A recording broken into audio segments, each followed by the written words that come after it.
اعوذ باللہ من الشیطان اللعین الرجیم بسم اللہ الرحمن الرحیم الحمد للہ وکفی وسلام علی عبادہ الذین اصطفی. درود بھیجیے محمد و آل محمد.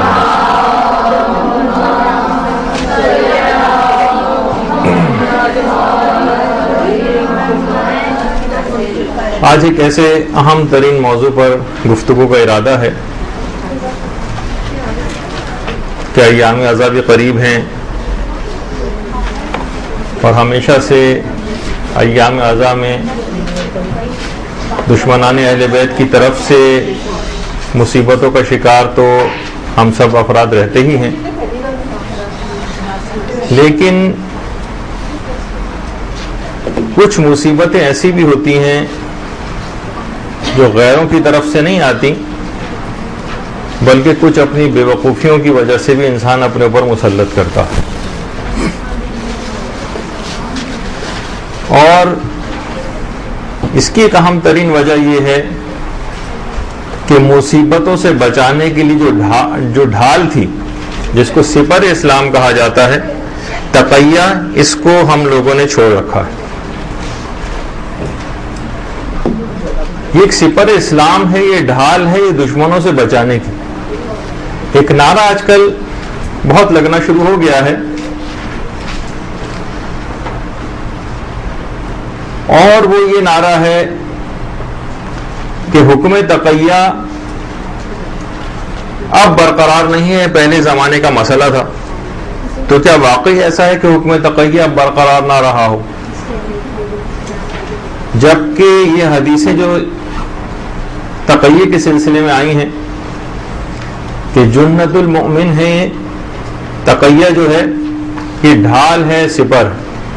میں وہ پڑھ نہیں رہا ہوں اس وقت، جتنے حوالے ہیں وہ آپ کے سامنے اس وقت ڈسپلے ہو رہے ہیں کہ یہ احادیث کون کون سی کتابوں کے اندر موجود ہیں.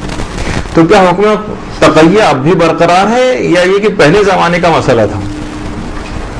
روایات یہ بیان کرتی ہیں کہ جتنی ضرورت تقیہ کی ظہور امام زمانے سے پہلے ہوگی،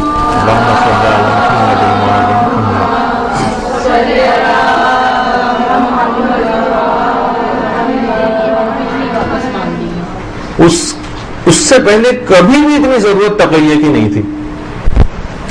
اور روایات میں یہ چیز آئی ہے، بلکہ علماء نے بیان کیا ہے کہ اخبار متواترہ یعنی احادیث متواترہ سے یہ بات ثابت ہے کہ تقیہ قیام امام زمانہ علیہ الصلوۃ والسلام تک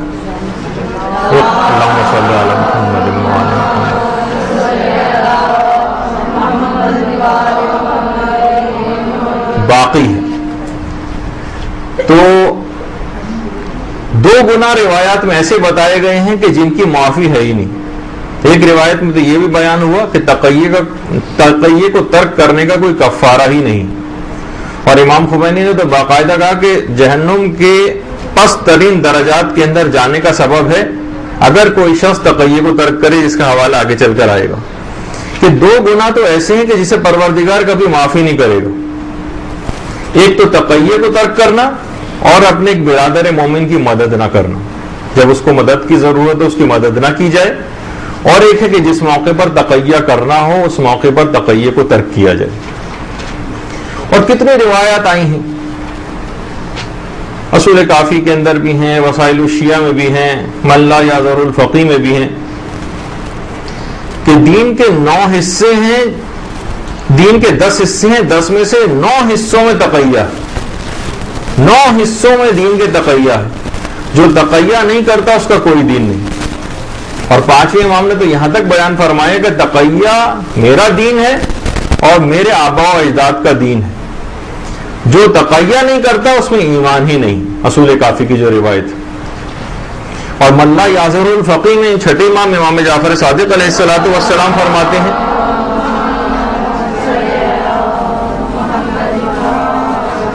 کہ اگر میں یہ کہوں کہ تقیہ کو ترک کرنے والا ایسا ہی گناہگار ہے جیسے کہ نماز کو ترک کرنے والا، تو میری بات بالکل صحیح. یہ اتنا اہم ترین مسئلہ ہے. لا دینا لمن لا تقیۃ لہ، جس کے پاس تقیہ نہیں، جو تقیہ نہیں کرتا وہ بے دین ہے. اچھا، اب تعریف تقیہ کیا ہے؟ کس چیز کو ہم کہیں گے کہ تقیہ یا تقیہ بھی کہا جاتا ہے اسے؟ اصل میں اس کا مادہ وہی ہے وقایہ، جو تقوی کے سلسلے میں بھی آپ پڑھتی ہیں کہ تقوی وقایہ سے نکلا ہے، تو دونوں کا مادہ ایک ہی ہے۔ اس کے معنی نگہداری کرنا، پاسداری کرنا، حفاظت کرنا۔ تقوی میں تو اس کے معنی یہ ہوتے ہیں کہ گناہوں سے انسان اپنے نفس کی حفاظت کرے، لیکن تقیہ میں حق کی حفاظت کی جاتی ہے۔ تقیہ حق کی حفاظت کا نام ہے، اور اس کے دو اقسام ہیں تقیہ کی۔ تقیہ خوفی کہلاتا ہے، ابھی میں صرف ایک تمہید باندھتا جا رہا ہوں۔ ایک تقیہ خوفی کہلاتا ہے اور ایک تقیہ مداراتی کہلاتا ہے۔ یہ دو اقسام ہیں تقیہ کی، اور ان تمام تقیہ کے اقسام کو علماء نے بہت زیادہ ڈسکس کیا ہے۔ خاص طور پر تقیہ مداراتی کو حج کے احکام میں بہت ڈسکس کیا جاتا ہے۔ تو بہرحال تقیہ ایک ایسا عمل ہے کہ یہ عمومی زندگی میں بھی انسان کتنا زیادہ تقیہ کرتا ہے، جو چاہے وہ انسان کافر ہو یا مسلمان، سب تقیہ کرتے ہیں، چاہے دیندار ہو یا بے دین، سب تقیہ کرتے ہیں۔ حتیٰ کہ میں کہوں انسان سے بڑھ کر آگے اگر بڑھ جائے معاملہ تو جانور بھی تقیہ کرتے ہیں۔ جیسے کہ آپ دیکھتی ہیں کہ کیموفلاج جو کہلاتی ہے چیز، بہت سے جانور کرتے ہیں اپنا اس طرح سے ان جگہوں کے اوپر جو اپنے رنگ سے سازگار جگہ ہوتی ہیں وہاں پر جا کر رہتے ہیں تاکہ دیگر جانوروں سے اپنے آپ کو بچا سکے جو ان کو کھا جاتے ہیں۔ یہ آپ دیکھتی ہیں نا روزانہ ٹی وی میں، اس طریقے سے یہ چیتے اور تیندوے جو ہیں مختلف جگہوں پہ رہتے ہیں جھاڑیوں کے اندر، کہ جو ان کے کلر سے بالکل سازگار ہوتی ہے تاکہ اپنے آپ کو یہ بچا سکیں یا کسی اور جانور کا مثلا شکار کر سکیں۔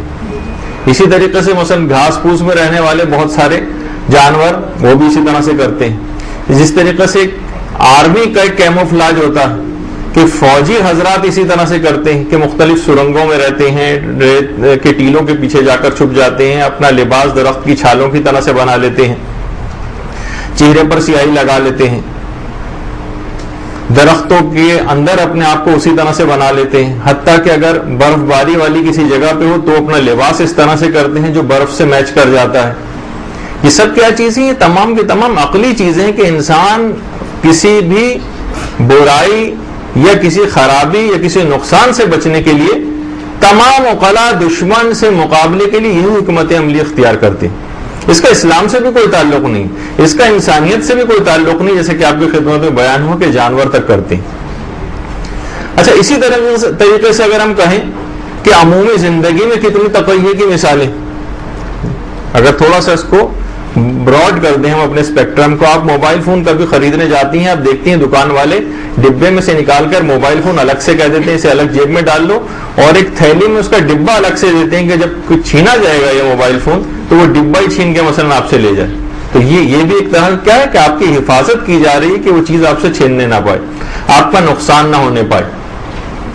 مرد حضرات کتنا زیادہ گھر میں تقیہ کرتے ہیں، اپنی بیویوں سے اپنی تنخواہ چھپانا مثلا تقیہ میں آتا ہے، اور مردوں سے زیادہ تو تمام خواتین تقیہ کرتی ہیں عمر چھپانے میں، حالانکہ اس کے اندر نہ تو کوئی عقلی کوئی نقصان ہے ایسا، لیکن پھر بھی پتہ نہیں کیوں چھپاتی ہیں۔ بہرحال یعنی چاہے ضرورت ہو یا نہ ہو، کتنی زیادہ تقیہ کہ آپ اس سلسلے میں بھی قائل ہیں۔ خاندان کی راز کی باتیں، بہت سی اپنے گھریلو باتیں آپ کہاں ہر ایک کو بتاتی پھرتی، ہاں دوسروں کے خاندانوں کی بتاتی ہیں آپ، لیکن اپنے خاندان کی تو نہیں بتاتی، کیونکہ آپ کو پتا ہے کہ اس سے نقصان ہوگا۔ نقصان سے انسان اپنے آپ کو بچانے کے لیے بہت سی چیزیں چھپاتا ہے۔ بلکہ میں یہ کہوں کہ آپ کا یہ حجاب کرنا، کیونکہ اگر آپ حجاب اتاریں گی تو یہ معاشرے کے لیے فساد اور نقصان کا باعث ہوگا، خرابیاں اس سلسلے میں جنم لیں گی، تو کیا ہے یہ بھی ایک لحاظ سے اس کی کوئی قسم بن سکتی ہے کہ انسان نقصان سے بچنے کے لیے کسی بھی چیز کو چھپائے۔ جنگوں میں جب پہلے زمانے میں ہوتی تھیں اور پیغمبر اسلام کے اپنے دور میں بھی ہوا کرتی تھیں، تو سفید بالوں کو اللہم صلی علی محمد و علی محمد،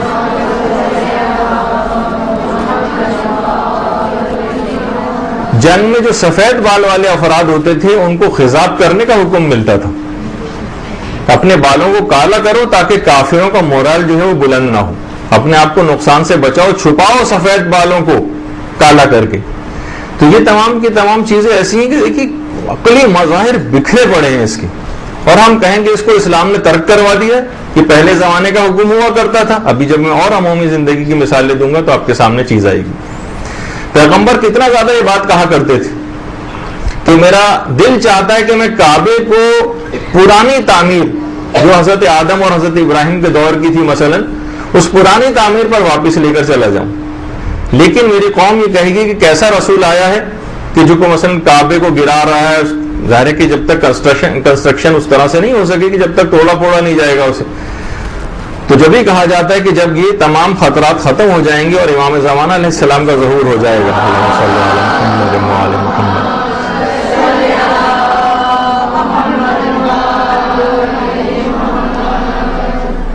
تب کہیں جا کر ہو سکتا ہے کہ یہ تمام چیزیں ختم ہوں. بلکہ کچھ روایات میں آتی ہیں کہ تب بھی شاید یہ چیزیں ختم نہ ہوں.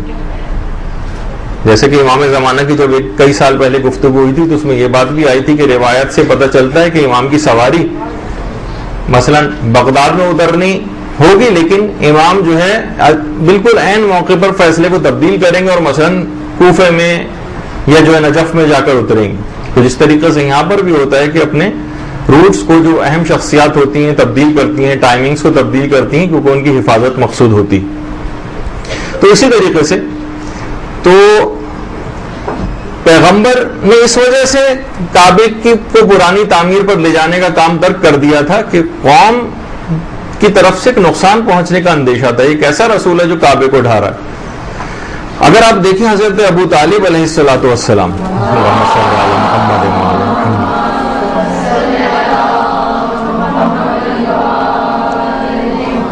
تقیہ کے کسی حد تک کتنے ایسے پیریڈ کے اندر رہے کہ اتنا بڑا الزام کفر اپنے اوپر لے لیا, جو معلوم تھا کہ اب یہ قیامت تک کس انداز سے باطل جو اس الزام کو لوگوں کے سامنے جو ہے وہ پیش کرے گا. لیکن کیا تھا, ایک بہت بڑے مقصد کی وجہ آوری مقصود تھی, پیغمبر اسلام کی حفاظت کرنا مقصود تھی. تو بہرحال اس نقصان کو برداشت کر لیا اور اپنے آپ کو اس طرح سے علل اعلان ظاہر نہیں کیا. اگرچہ بہت سارے جو دلائل ہیں وہ بھی کسی بھی شخص سے چھپے نہیں رہ سکتے اگر ذرا سا بھی کوئی تعامل کر لے اس کے اندر, بلکہ بعض اوقات بڑی جسارت محسوس ہوتی ہے ایمان ابو طالب پر کچھ گفتگو کرنا دلائل کے لحاظ سے. جو اتنا کامل الایمان ہو اس کو اس طرح سے اس پہ گفتگو کی جائے. لیکن بہرحال یہ کہ اس نقصان کو اٹھا لیا کیونکہ بہت بڑا ایک فائدہ مد نظر تھا. اچھا, موسیٰ کو بھی جب دربار میں جانے کا حکم ہوا تھا فرعون کی تو یہی کہا تھا کہ موسیٰ نرمی سے بات کرنا, بلکہ جو ابتدائی واقعہ ہے کہ انگارہ منہ میں اٹھا لیا, انگارہ لے لیا, ہمیشہ کی رکنت آ گئی زبان موسیٰ میں, لیکن ایک وقتی نقصان برداشت کر لیا مگر نبوت کو بچانا مقصود تھا, وہ زیادہ اہم بات تھی اس وقت. تو لہٰذا اس وقتی نقصان کو ایک چھوٹی برائی کا انتخاب, دو برائیوں میں سے چھوٹی برائی کا انتخاب, یہ اصل میں تقیہ کہلاتا ہے. کتنی دعائیں ایسی ہیں جن کو چھپانے کا حکم آیا ہے, دعائے استشیر مثلا غیروں کو نہ بتاؤ, اور اب مفاتی کے اندر جگہ جگہ آپ دیکھیں گے کس طرح سے اس طرح کا حکم آیا ہے. اچھا, بہت سے لوگ بڑا اعتراض کرتے ہیں کہ بھائی تقیہ کافروں کے سامنے تو سمجھ میں آتا ہے, یہ آپ لوگ مسلمانوں سے تقیہ کیوں کرنے لگے, کہا جاتا ہے نا. تو علماء ہمارے یہ جواب دیتے ہیں کہ دیکھیے یہی خطرہ اگر مسلمانوں سے ہو تو پھر مسلمان اور کافر میں کیا فرق رہا, جب جان کا وہی خطرہ مسلمانوں سے پایا جا رہا ہے.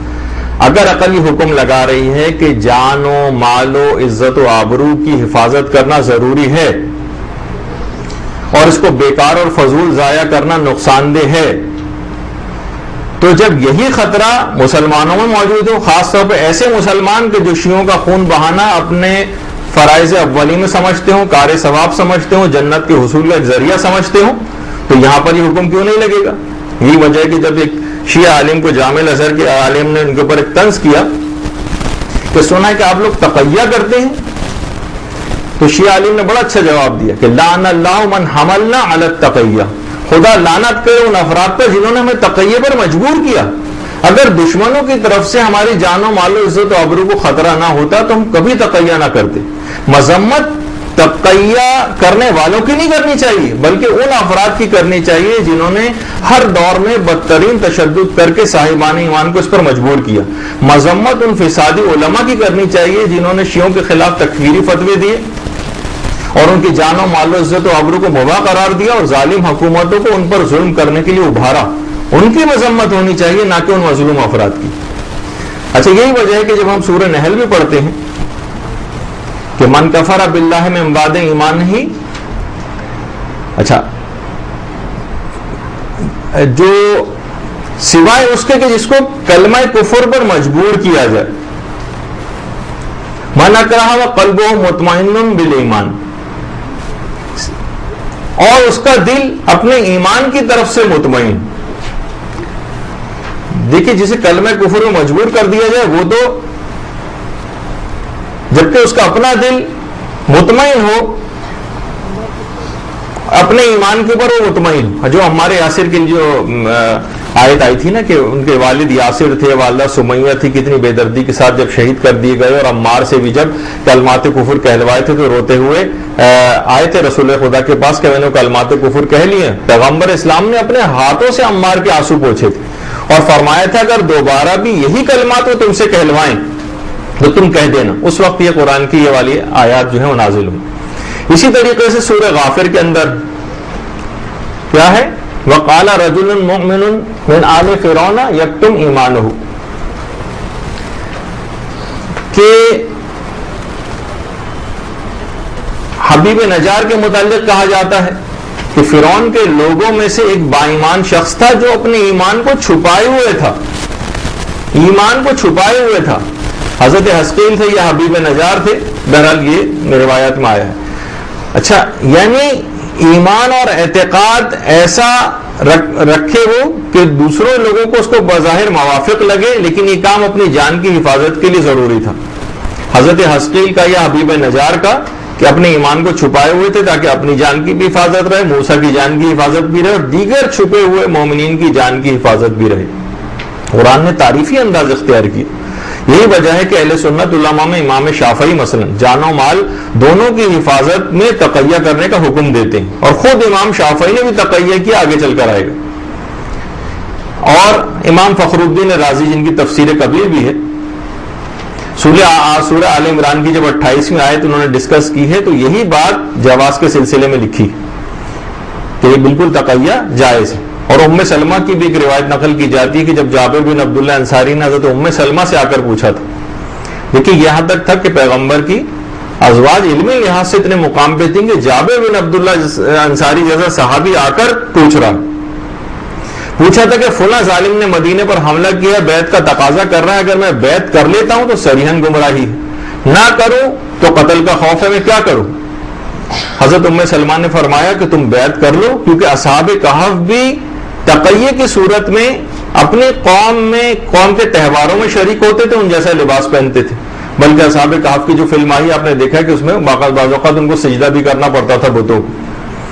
تو بہرحال دیکھیے، جب بھی بنو عباس اور بنو امیہ کے جو ادوار رہے ہیں، جب بھی اس زمانے میں بھی ایک بحث چلی تھی مسلمانوں میں کہ قرآن حادث ہے یا قدیم، قرآن مخلوق ہے یا مثلا ازلی، تو 7 مشہور اہل سنت کے محدثین نے اس مقام پر تقیہ کر کے اپنی جان کو بچایا تھا، کیونکہ مامون جو تھا اس کا اپنا نظر یہ تھا کہ قرآن مخلوق نہیں، اور وہ قتل کروا دیتا تھا جو بھی قرآن کو مخلوق ماننے سے انکار کرتا تھا، وہ کہتا تھا کہ نہیں مخلوق ہے قرآن، اور جو ماننے سے انکار کرتا تھا وہ قتل ہو جاتا تھا۔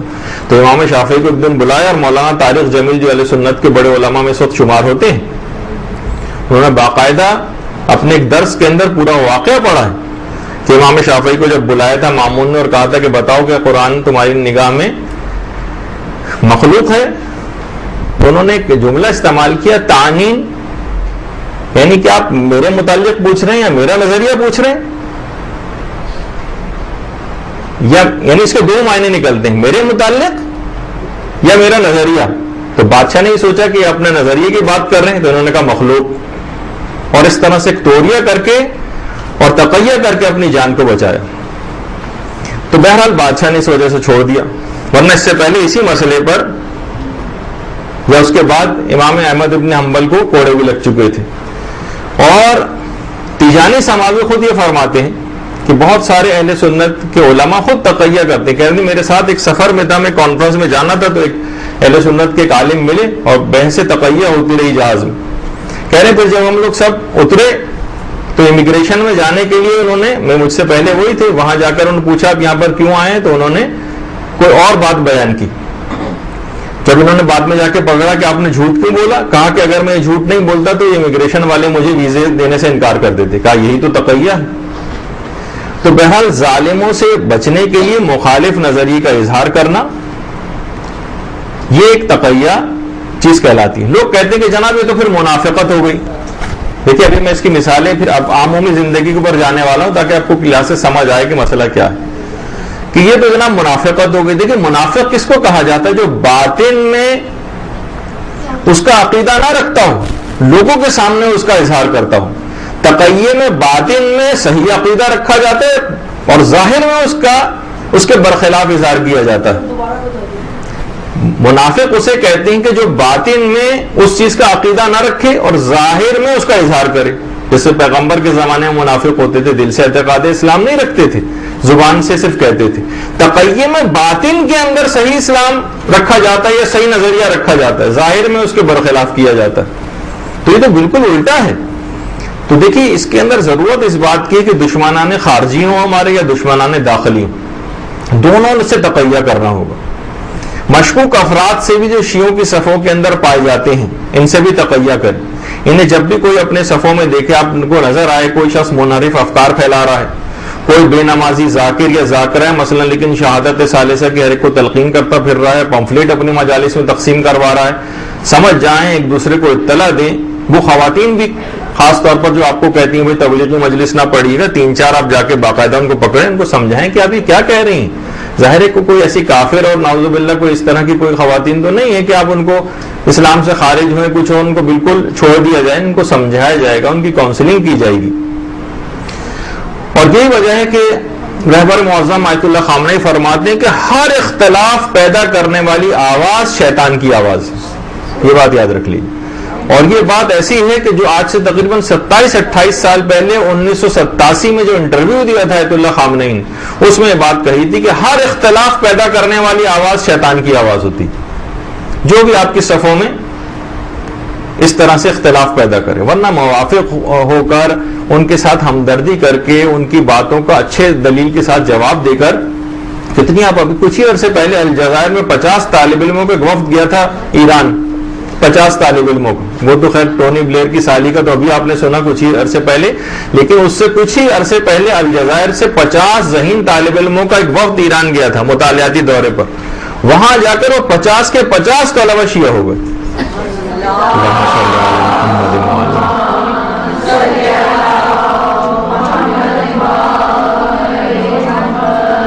وہابی اور سلفی علماء میں کھلبلی مچ گئی کہ ایسا کیسے ہوا. تو دیکھیے دلیل سے بات کی جاتی ہے, سافٹ سپوکن ہو کے بات کی جاتی ہے. کسی پر ہر وقت اعتراض آپ صرف فقط کرتے رہیں, ان کی ہجو کرتے رہیں, ان کی توہین کرتے رہیں, ان کے مقدسات کی مثلا توہین کرتے رہیں, تو دوسرا پھر آپ کے قریب نہیں آئے گا. یہ خلاف تقیہ چیز ہو جائے گی. ابھی چل کے بہت ساری ہم مثالیں پیش کریں گے, کیونکہ دیکھیے یہ ایک لفظ آپ بہت سنتی ہیں, تولا اور تبرہ. دیکھیے ایک تو سب سے پہلی بات شیخ نصور الدین طوسی, انہوں نے پورا ایک رسالہ لکھا ہے تولا و تبرہ پہ. سب سے پہلی بات تو اس کے اندر یہی کہی گئی ہے کہ آپ نے اتنا زیادہ اس مسئلے کو, یہ میں کچھ اپنے الفاظ کے ساتھ ملا کے پیش کر رہا ہوں, اس مسئلے کو اتنا لوکلائزڈ کیوں کر دیا ہے. صرف ہم چند افراد کے حوالے سے ہم صرف جو ہے وہ تبرے کی بات کرتے ہیں. انہوں نے کہا نہیں, تبرہ اور تولا اس کو بہت براڈ اسپیکٹرم میں دیکھا جانا چاہیے. اس میں یقیناً کچھ ظالم ایسے آ جاتے ہیں جو اس کا حصہ بنتے ہیں, لیکن وہ مکمل تبرے کا حکم فقط انہی لوگوں کے لیے محدود ہو کر نہیں رہ گیا. کہا اسلام اور نیکیوں میں مکمل ڈوب جانا یہ تولا ہے, اور ہر قسم کی شر اور برائی اور خرابی سے اپنے آپ کو بچا کے لے جانا یہ تبرہ ہے. اس سے حفاظت کرنا اپنے نفس کی. تولا و تبرہ کا ہمیشہ صرف چند مخصوص ہستیوں سے ہم مربوط نہیں کر سکتے اس مسئلے کو.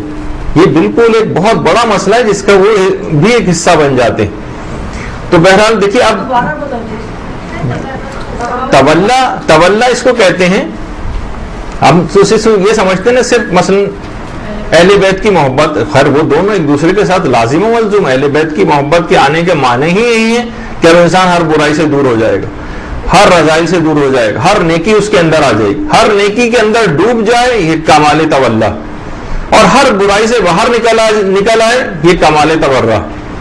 تو بہرحال اس کو بڑا اس طرح سے دیکھنا چاہیے، فقط کچھ ہستیوں سے مخصوص نہیں کہ ہم صرف کہیں گے صرف 2 3 4 5 10 افراد ایسے ہیں جو ہمارا مثلا ٹارگٹ بنے رہتے ہیں اور اپنے ایک لحاظ سے صحیح بھی ٹارگٹ ہوتے ہیں.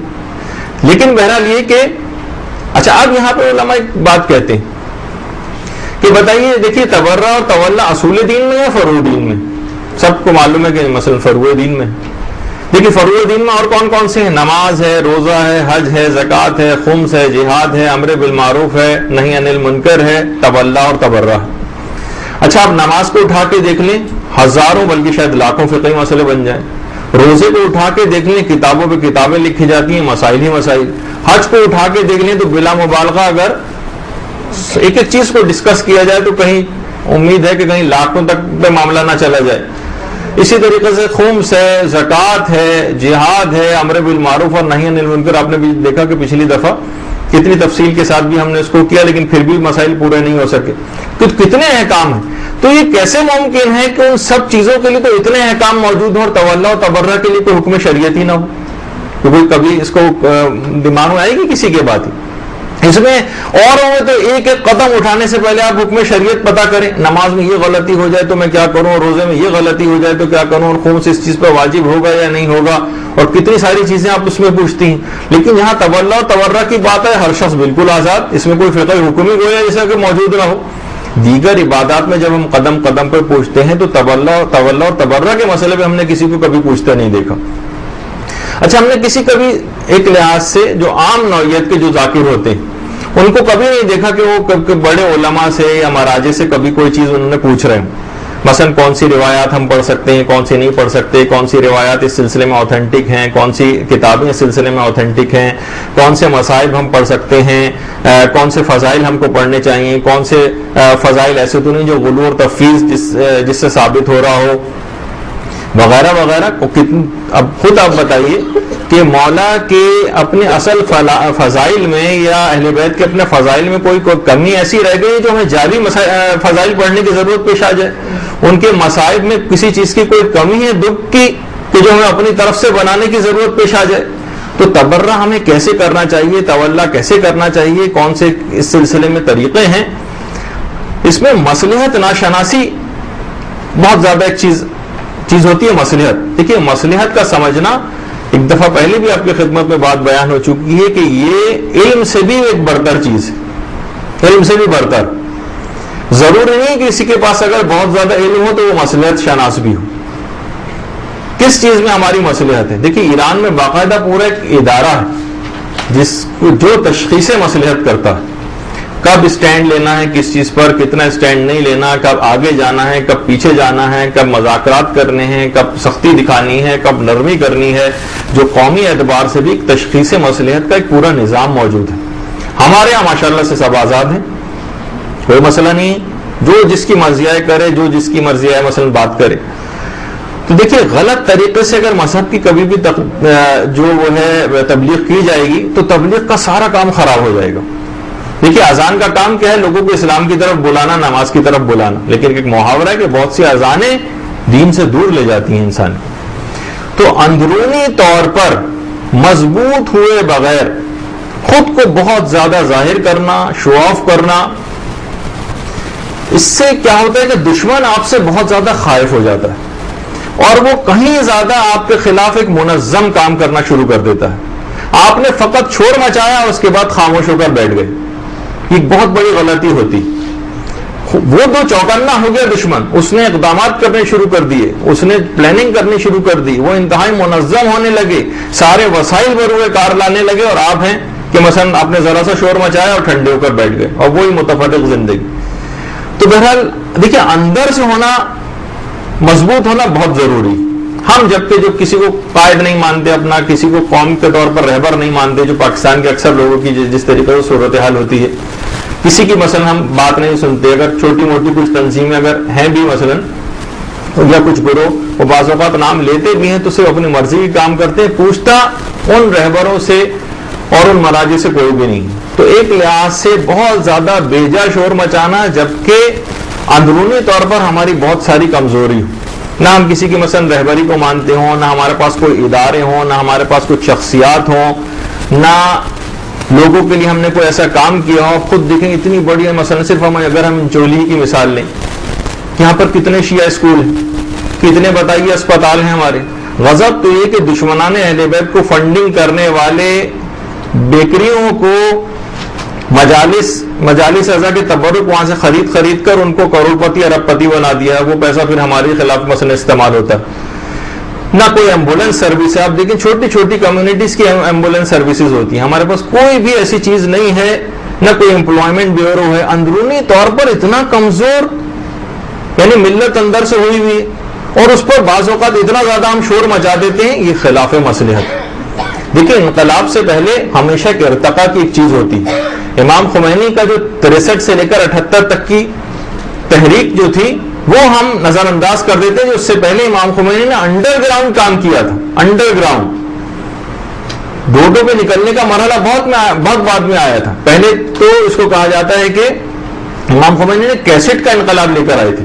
کیسٹس کا انقلاب، کاپیاں ہزاروں کی تعداد میں بنتی تھیں، لاکھوں کی تعداد میں مثلا اس کی کاپیاں بنتی تھیں، اور لوگوں میں ان کی وہ تمام باتیں جاتی تھیں، لوگ ان کو سنا کرتے تھے، اس کے اوپر عمل کرتے تھے. یہاں تک کہ جب 63 سے لے کر 78 تک کی وہ پورا انڈر گراؤنڈ ورک مکمل ہو گیا، اس کے بعد پھر روڈوں پہ نکلنے کا مرحلہ آتا ہے. پھر آتا ہے کہ ہاں اب شور مچایا جائے، اب روڈوں پہ نکلا جائے، اب ظالم کے خلاف آیا جائے. لیکن اندرونی طور پر اگر بالکل انفینسی میں، بالکل ابتدائی طور پر کوئی بھی تحریک کو آپ اس طرح سے بہت زیادہ اپنے آپ کو شو آف کریں گے تو دوسرا فوری طور پر آپ کو کچل دے گا اور بہت بڑا قومی نقصان ہو جائے گا. تو بہت ساری دیکھیے چیزیں ایسی ہیں. تو امام خمینی جس وقت فرانس میں بھی جلا وطن تھے، وہاں سے بیٹھ کر ساری یہ تمام چیزیں جو ہے وہ رن کر رہے تھے. انڈر گراؤنڈ ورک مکمل ہو رہا تھا، لوگوں تک چیزیں پہنچتی تھیں، اور اس کے بعد پھر ایک سازگار فضا تیار ہوئی، اور اس کے بعد پھر جو ہے وہ انقلاب آیا. اچھا اب دیکھیے بہت سارے ہمارے کام جو ایک لحاظ سے دیکھا جائے تو مصلحت کے خلاف ہیں. اب دیکھیے اس میں بہت سارے لوگ ہو سکتا ہے کہ اس میں بہت ساری چیزیں کوئی میں فقہی مسئلوں کے طور پر نہیں پیش کر رہا ہوں، بہت سی چیزیں آپ کو شیئر کر رہا ہوں کہ جس میں احتیاط رکھنے کی ضرورت ہے قوم کو کسی نقصان سے بچانے کے لیے. تو دیکھیے ایک تو چیز ہے کہ مجالس اعضاء کے سلسلے میں جیسے بہت بڑے لاؤڈ اسپیکرز کا استعمال، ان کے والیوم اتنے زیادہ ہوتے ہیں کہ جس کی وجہ سے دوسروں کو ایک آپ کی بات سننے میں اور بیزاری محسوس ہوتی ہے. خود اپنی قوم کے افراد ہی کے اندر اتنی بیزاری ہو جاتی، اتنی زیادہ آواز. دیکھیے ایک تو ذاکرین کو یا مجلس پڑھنے والے کو ایک تو ویسے ہی سافٹ لہجے کے اندر گفتگو کرنی چاہیے. ایک لحاظ سے بہت زیادہ چیخنا، ایک تو خود ذاکر بہت زیادہ چیخ رہا ہوتا ہے، اور پھر یہ کہ لاؤڈ اسپیکر بھی اتنی زیادہ فل آواز میں. اس سے کیا ہوتا ہے کہ جو بات آپ کی دوسروں تک پہنچے گی بھی اگر تو بہت اس کے ساتھ سنے گا، اس کو کراہیت کے ساتھ، اس کی سماعتوں کے اوپر گرا گزرے گی. آپ کو پتہ ہے نوائز پولیوشن بھی ایک چیز ہوتی. تو بہرحال ذاکرین اپنی آواز کو نرم رکھیں، ملائم رکھیں. اچھا آپ خود سوچیں کہ خود یہاں کہا جاتا ہے انجولی کے بہت سارے مومنین ان دنوں کے اندر علاقے کو چھوڑ کے کسی اور جگہ چلے جاتے ہیں. جب آپ کو خود اتنی برداشت نہیں تو سوچیں کہ دوسرے لوگوں کی جن کی نیندیں اتنی زیادہ اس لحاظ سے جو اس والیوم کی وجہ سے خراب ہو رہی ہوں، ان کا کیا ہوگا. آقا سستانی سے بھی مسائل پوچھے گئے اور دیگر مراجع سے بھی پوچھے گئے. تو یہ مسئلہ ہم سے پوچھا گیا کہ مثلا ہمارے کراچی میں اس طرح سے جو ہے وہ مجالس اعضاء ہوتی ہیں کہ لوگ لیٹ نائٹ ایک تو مجالس ارینج کرتے ہیں اور 2 مہینے تک اس طرح سے ہوتا ہے. تو کیا یہ جبکہ جو غیر شیعہ حضرات ہیں ان کو تکلیف بھی سے پہنچتی ہے، وہ اذیت بھی محسوس کرتے ہیں، کیونکہ بہت زیادہ اس لحاظ سے میں اپنے الفاظ میں کہوں کہ آوازیں بھی اتنی زیادہ تیز آواز میں ہو جاتی ہیں یہ سب چیزیں. تو وہاں سے جواب یہ آیا ان سے کہ دیر از نو آبجیکشن ان اٹ. یہ جو انگریزی میں استفتہ ان کا آیا، as long as it does not create disturbance for others. جب تک کہ کسی کو کوئی ڈسٹربینس، کوئی تکلیف اگر کوئی چیز ہو رہی ہے تو پھر یہ کام جائز نہیں رہے گا کہ اتنی زیادہ تیز آواز میں ہم جو ہے وہ اس طرح سے کریں. اچھا آپ خود دیکھیں گے ایران کے اندر بھی جب بھی کبھی کوئی جلوس کسی ہسپتال کے قریب سے، کسی اسکول کے پاس سے، کسی تعلیمی ادارے کے پاس سے بھی اگر گزرتا ہے تو اس کی لاؤڈ اسپیکر کی آواز بند کر دی جاتی. وہ ملک جو کہ مکمل طور پر شیعوں کا ہے، 95% سے زیادہ وہاں پر مثلا شیعہ عوام جو ہے وہ رہتی ہے، تب بھی وہاں پر اتنی زیادہ اس چیز کی احتیاط کی جاتی. امام خمینی کو دیکھیے، اس سے پہلے بیان ہوا تھا کہ نماز شب کے لیے اٹھتے تھے تو بلب تک روشن نہیں کرتے تھے، نل کے اوپر کپڑا باندھتے تھے تاکہ دیگر لوگوں کی نیندیں خراب نہ ہو. آپ خود جا کر پوچھیے، خود مراجع سے سوال کر کے پوچھ لیجیے کہ اگر لوگوں کو اس طرح سے اگر اذیت ہو رہی ہو، ڈسٹرب ہو رہے ہوں، اتنی زیادہ آواز اس لاؤڈ اسپیکر کی ہم نے مجلس کے لیے کی ہوئی کہ لوگ پریشان ہوئے چلے جا رہے ہیں، تو آپ وہاں دیکھ لیجیے وہاں سے کیا جواب آئے گا. بلکہ آپ صرف اپنے ایمان سے، جتنا بھی کسی کے پاس ایک ایمان ہے، وہ اگر ایک فیصلہ کرے. ہم امام حسین علیہ السلام کی مجلس ہے نا،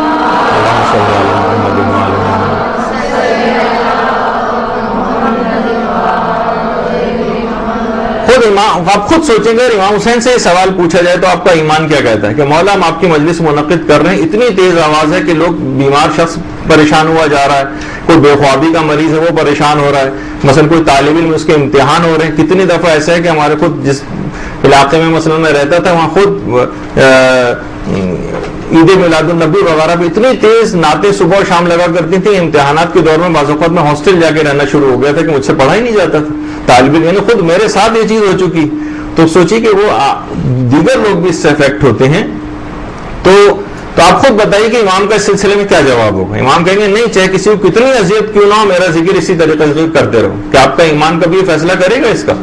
تو بہرحال اس کو یہ نہیں کہہ رہے خدا نہ خواستہ معاذ اللہ کوئی غلط اس کو پروپیگنڈا کرنا شروع کر دے، کوئی غلط بہت بڑا ظلم ہوگا مجھ پر اگر اس قسم کی کوئی بات کی گئی کہ مجلس اعضا کے خلاف کوئی بات نہیں ہو رہی. جیسے کہ آگے چل کر میں ذکر کروں گا، ابھی آیت اللہ وحید خراسانی نے خاص طور پر ایک جملہ کہا ہے، جب میں کبھی اس کی تفصیل میں جاؤں گا، کہ بات یاد رکھ لیجئے کہ عزائے امام کے لیے، عزاداری کے لیے ایک جملہ بھی اس کے خلاف کہنا یہ پیغمبر اسلام کی کمر توڑ دینے کے برابر ہے. یہ جملہ ہے آیت اللہ وحید خراسانی کا، اپنے درس میں انہوں نے کہا ہے، میں کبھی آپ کی ویڈیو بھی سنواؤں گا. تو بہرحال اس لحاظ سے کوئی بات نہیں ہو رہی، صرف یہ بات ہو رہی کہ طریقہ کار میں کچھ بہتری لے کر آئیں، کسی سے کسی کو کوئی نقصان نہ ہو، تبلیغ کا فریضہ اس سے ادا ہو جائے. اس نقصان سے آپ بچا لیں کہ اس سے مزید ہو سکتا ہے کہ اس کاز کو نقصان پہنچ جائے جس کے لیے امام نے اتنی قربانی دی. تو بہرحال ایک تو چیز یہ.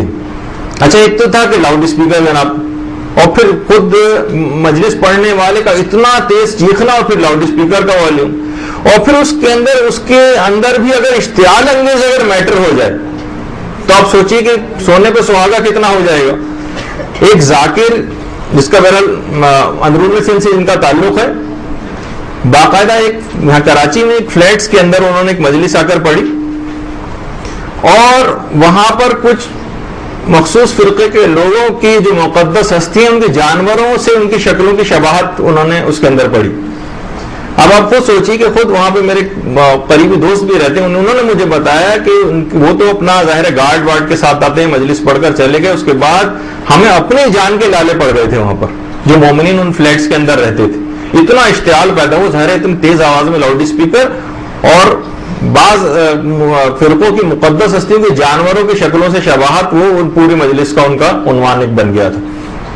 تو اس سے آپ دیکھیں کہ ٹھیک ہے تبرہ ایک ہمارے مذہب کا ایک حصہ ہے، لیکن اس کے معنی ہے بیزاری. تو اس کا ایک خاص طریقہ کار ہوتا ہے، ورنہ اگر صرف منافرت اس سے پھیل رہی ہو اور اس سے مومنین کی جان کو خطرہ ہو رہا ہو، فسادات کی آگ بھڑک رہی ہو، آپ خود سوچیں کہ اگر آپ کی مقدس ہستیوں کے لیے اس قسم کی زبان استعمال کیجئے تو آپ کا خود نفرت اور تعصب کہاں تک پہنچ جائے گا. تو اسی طریقے سے بعض اوقات دیکھیے اسی طرح کے کچھ افراد ہوتے ہیں کہ جو کہ باقاعدہ بھیجے جاتے ہیں، امپلانٹڈ ہوتے ہیں، جیسے کہ ہمفرے کے اعترافات جو کتاب بھی آ چکی ہے، غالباً آپ سب لوگوں کو چاہیے کہ اس کو پڑھیں بھی، وہ جو جاسوس تھا اور بہت ساری اس کے اندر پورا واقعہ اس کا ملتا ہے کہ جناب وہ کس طرح سے ایک ملنگ نما ایک آدمی تھا، اور وہ جو ہے وہ لعن کیا کرتا تھا خاص جگہ کے اوپر بیٹھ کر، تاکہ سب لوگ جو ہے وہ سن لیں. جو مسلمانوں کی بہت سی مقدس ہستیوں کے لیے اس طرح سے مثلا جو ان کے لحاظ سے مقدس ہستیاں ہیں ان کے لیے اس قسم کی لعنت کیا کرتا تھا سب کے سامنے. جب اس کو پکڑا گیا اس نے کہا کہ مجھے فلاں شخص نے پیسے دیے ہیں، اس کو پکڑا گیا اس نے کہا فلاں شخص نے مجھے پیسے دیے، یہاں تک کہ پوری چین بن گئی، یہاں تک کہ برطانوی سفارتکار تک بات پہنچ گئی. برطانوی سفارتکار جو کہ وہ پیسے سب کو دیا کرتا تھا کہ تم بیٹھ کر یہاں پر اس انداز سے گفتگو کرو تاکہ بہرحال مسلمانوں میں ایک تفرقہ پھیلے. دیکھیے پہلے زمانے میں بھی لوگ قبر امام حسین علیہ الصلوۃ والسلام پر جاتے تھے.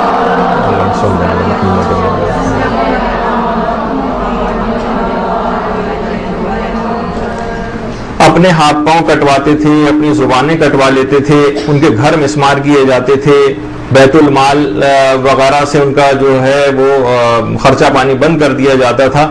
آج کل کے ظالموں نے تھوڑا سا طریقہ کار بدل دیا، اور ایک طریقہ یہ بھی اختیار کیا ہے کہ بعض ایسے افراد تیار کیے ہیں، سب کی بات نہیں کر رہا لیکن بعض ایسے افراد ہیں، بعض ایسے ذاکرین ہیں، بعض ایسے شعراء حضرات ہیں کہ وہ اس جذبے کو موڑ کر مسلمانوں میں باہمی نفرت کا ایک طریقہ کار پیدا کرنا چاہ رہے ہیں. اس کے ذریعے ان کی طرف سے ہوشیار رہنے کی ضرورت ہے. بے تکی قسم کی مثلا نکتہ آفرینی اور اس انداز سے تبرہ کہ لوگ آپ کے قریب آنے کے بجائے آپ سے نفرت کرنے لگے، معاذ اللہ ائمہ کے ذکر سے نفرت کرنے لگے، آپ کے پاس آ کر نہ بیٹھیں.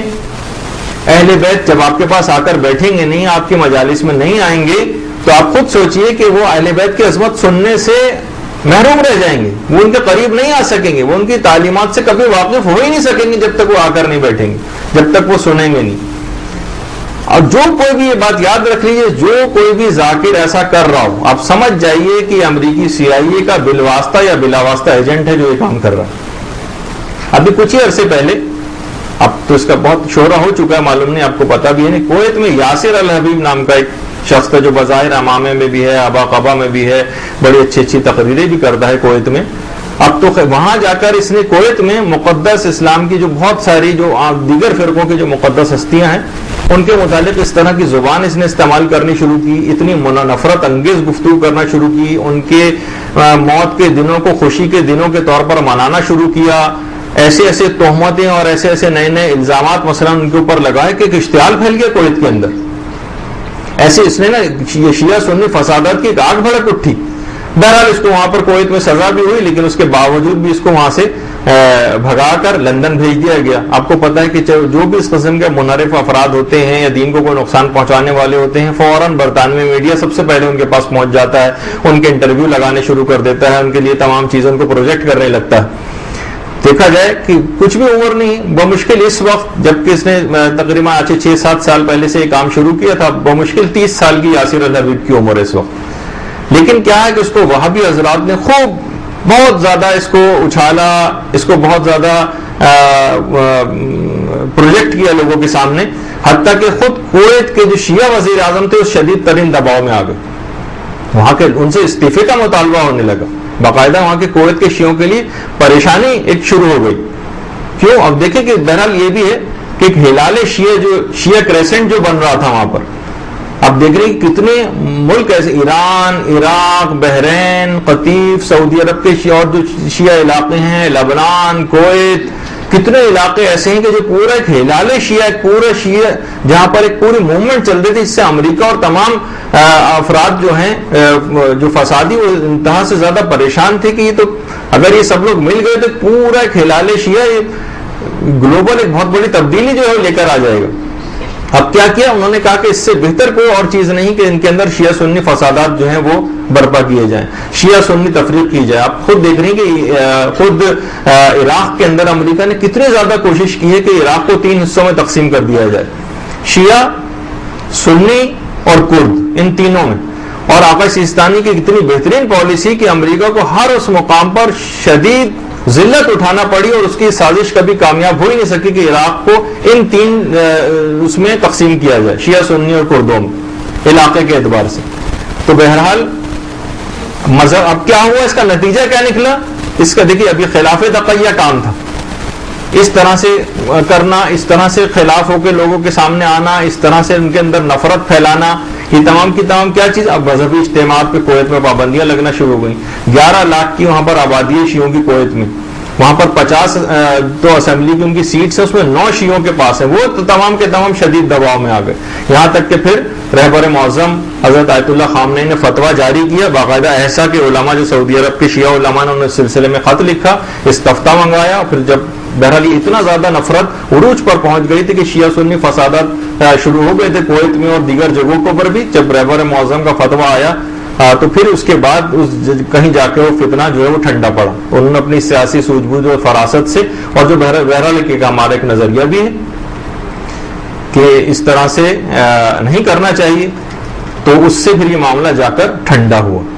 اچھا اب دیکھیے کہ بہت ساری چیزیں ایسی ہیں کہ جو کہ مسلسل ایک سازش کے تحت ہو رہی ہیں. بہت سارے ملنگوں کے باقاعدہ جہاز ہیں جو جہاز بھر بھر کے جو ہے وہ مثلا شام جا رہے ہیں، وہاں جا کر وہ کیا حرکتیں کر رہے ہیں. جو مومنین کے جو اور قافلے جا رہے ہیں ان کے لیے پریشانیاں کھڑی ہو رہی ہیں حکومت کی طرف سے. یعنی خود بشار الاسد کے لیے جو کہ خود شیعہ ہے، بڑی پریشانیاں وہاں پر کھڑی ہونے لگی ہیں. وہاں جا کے انہوں نے جو کرنا شروع کی ہیں حرکتیں، کون ان لوگوں کو فنڈنگ کرتا ہے، کون ان کو جہازوں کے اندر بھر بھر کے وہاں پر جو ہے وہ لے جاتا ہے، اور وہاں جا کے کرنا کیا شروع کیا. بہرحال وہاں جا کے تقیہ نہیں کیا اور کچھ ایسے کام کرنے شروع کیے جو نقصانات کا سبب ہے.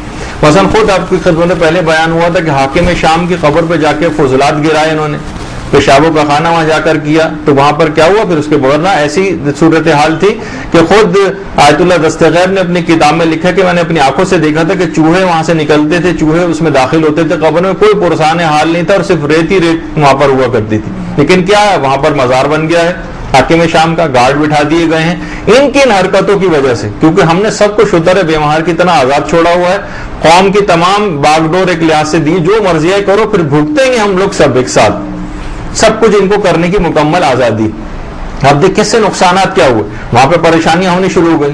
خود ہم یہ دیکھتے ہیں کہ یو اے ای کے اندر اب کتنی زیادہ پابندیاں وہاں پہ لگی. ابھی دیکھیے کوئی غلط طور پر اس پہ نہ لے جائے، ہم کوئی اس پہ گفتگو نہیں کر رہے ابھی فی الحال کہ زنجیر کا ماتم اور قمے کا ماتم کے حوالے سے جو بات صرف بیان کرنے کی وہ سمجھنی چاہیے کہ کیا ہے. یہ پھر یہی ہے کہ ہمیشہ لوگ اپنے مطلب کی باتیں اس کے اندر جو لے کر آ جاتے ہیں اور بات کو رخ موڑنے کی کوشش کرتے ہیں. بات یہ بیان کر رہے ہیں کہ مثلا یو اے ای کے جو اپنے حالات ہیں جہاں مومنین اتنی بڑی تعداد میں مثلا رہتے ہیں، وہاں پر اگر کوئی شخص باقاعدہ زنجیر یا قمے کا ماتم کرے اور پوری قمیض اس کے خون سے بھیگی ہوئی ہو اور اس کے بعد پورے یو اے ای کے اندر وہ پیدل چکر کاٹتا، پھر ہر شخص وہاں پہ مختلف قومیتوں کے لوگ ہیں، وہاں پہ مختلف علاقوں کے لوگ آئے ہوئے ہیں، وہاں پہ وہ لوگ دیکھ کے ہر کوئی شخص ڈر رہا ہے، ان کے قریب نہیں جا رہا. ظاہر ہے خون سے بھرا ہوا کوئی آدمی مثلا اگر جا رہا ہو، ان کا تو عقیدہ نہیں ہے، وہ ہندو بھی ہیں، مختلف علاقوں سے لوگ آئے ہوئے ہیں، فارنرز بھی ہیں.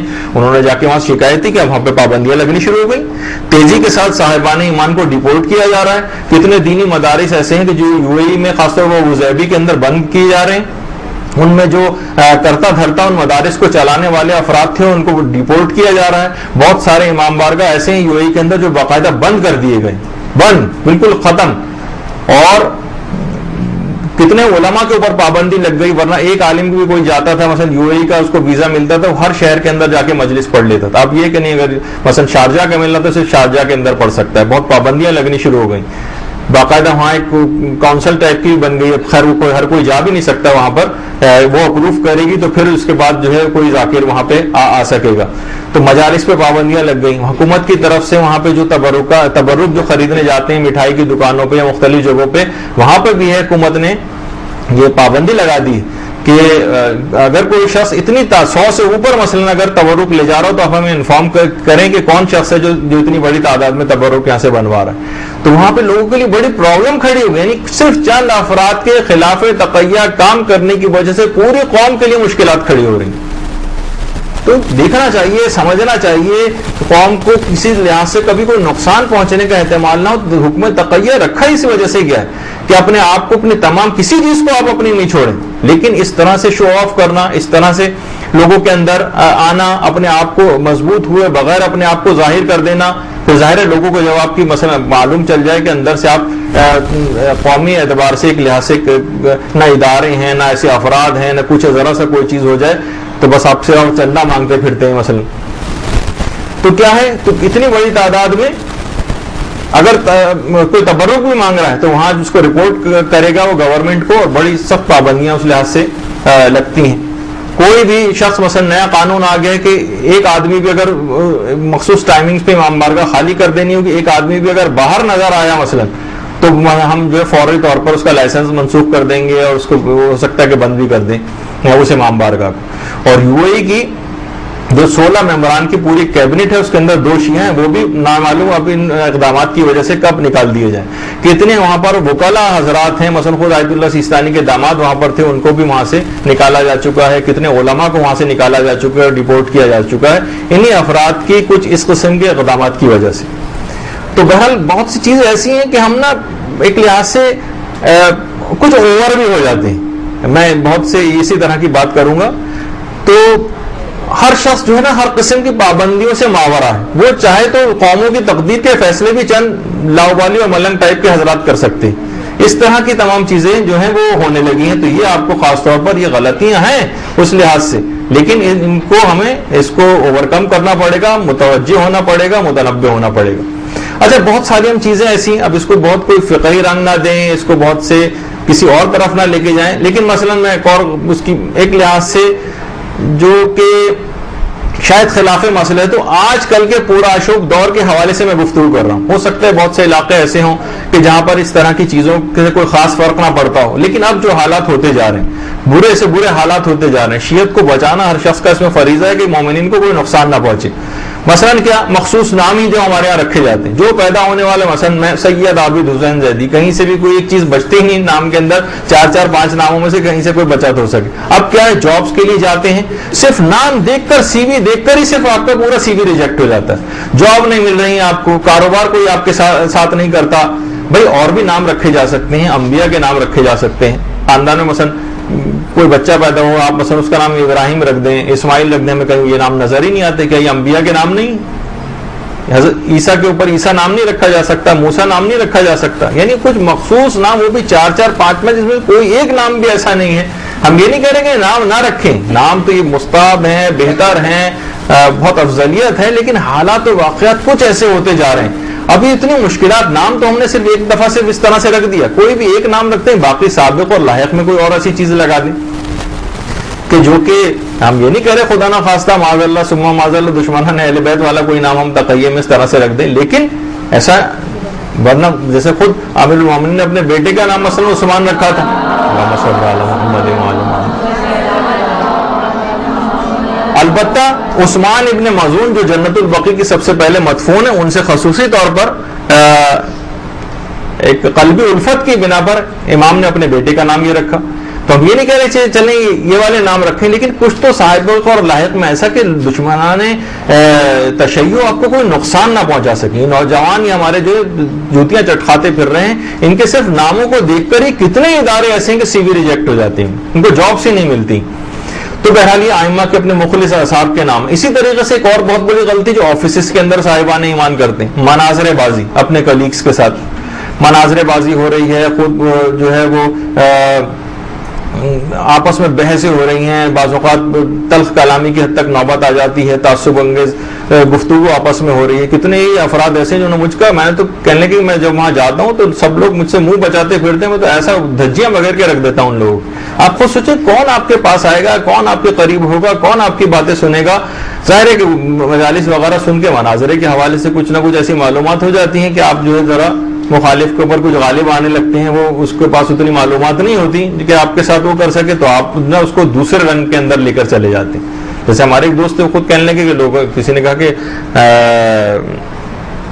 کیا آپ سننی ہیں؟ انہوں نے کہا جی ہاں ماشاءاللہ میں سننی ہوں. کہا کہ وہ کیسے؟ کہا اس وجہ سے کہ میرے چہرے پر سنت رسول ہے, آپ کا چہرہ اس سے خالی, داڑھی نہیں تھی مثلا ان کے. تو بعض اوقات یہ ہے کہ دشمنوں کو ان تمام مناظر بازیوں وغیرہ سے فائدہ ہوتا ہے. دیکھیں سعودی عرب کا جو مفتی اعظم ہے عالی شیخ جس کا نام, اس نے بہت خوشی اور مسرت کا اظہار کیا کہ بہت اچھا یاسر الحبیب کے ان بیانات کو سن کر, اور اس نے کہا کہ عرب دنیا کے نوجوان تیزی کے ساتھ تشیع کی جانب مائل ہو رہے تھے, ان کا رجحان ہو رہا تھا. یاسر الحبیب نے آ کے بڑا اچھا کام کیا کہ صرف اس کے ان تمام چیزوں کے متعلق بیانات سے ہی عرب نوجوان جو تھے تشیع کی طرف سے ہٹ گئے. تو آپ نے دیکھا کہ یہ ہوا. آپ تو کہیں گے ہاں دیکھیے بڑا اچھا اس نے کام کیا, دیکھیے کیسا اچھا تبرہ کر رہا ہے یاسر العلوی. اس کا نقصان دیکھیے کیا, جو تشیع کی طرف مائل بھی ہو رہے تھے اس لینگویج کی وجہ سے, اس طریقہ کار کی وجہ سے. دیکھیے میں پھر بار بار کہہ رہا ہوں, ہم طریقہ کار کی مخالفت کر رہے ہیں, یہ نہیں کہ ہم اپنے کسی اسلامی اصول کو کوئی چھوڑنے کی بات کر رہے ہوں. معاذ اللہ, ہر کس بھی ایسے مراد نہیں. جو اس قسم کا کوئی تاثر لے رہا ہے وہ صریحاً 100% غلطی کے اوپر ہے.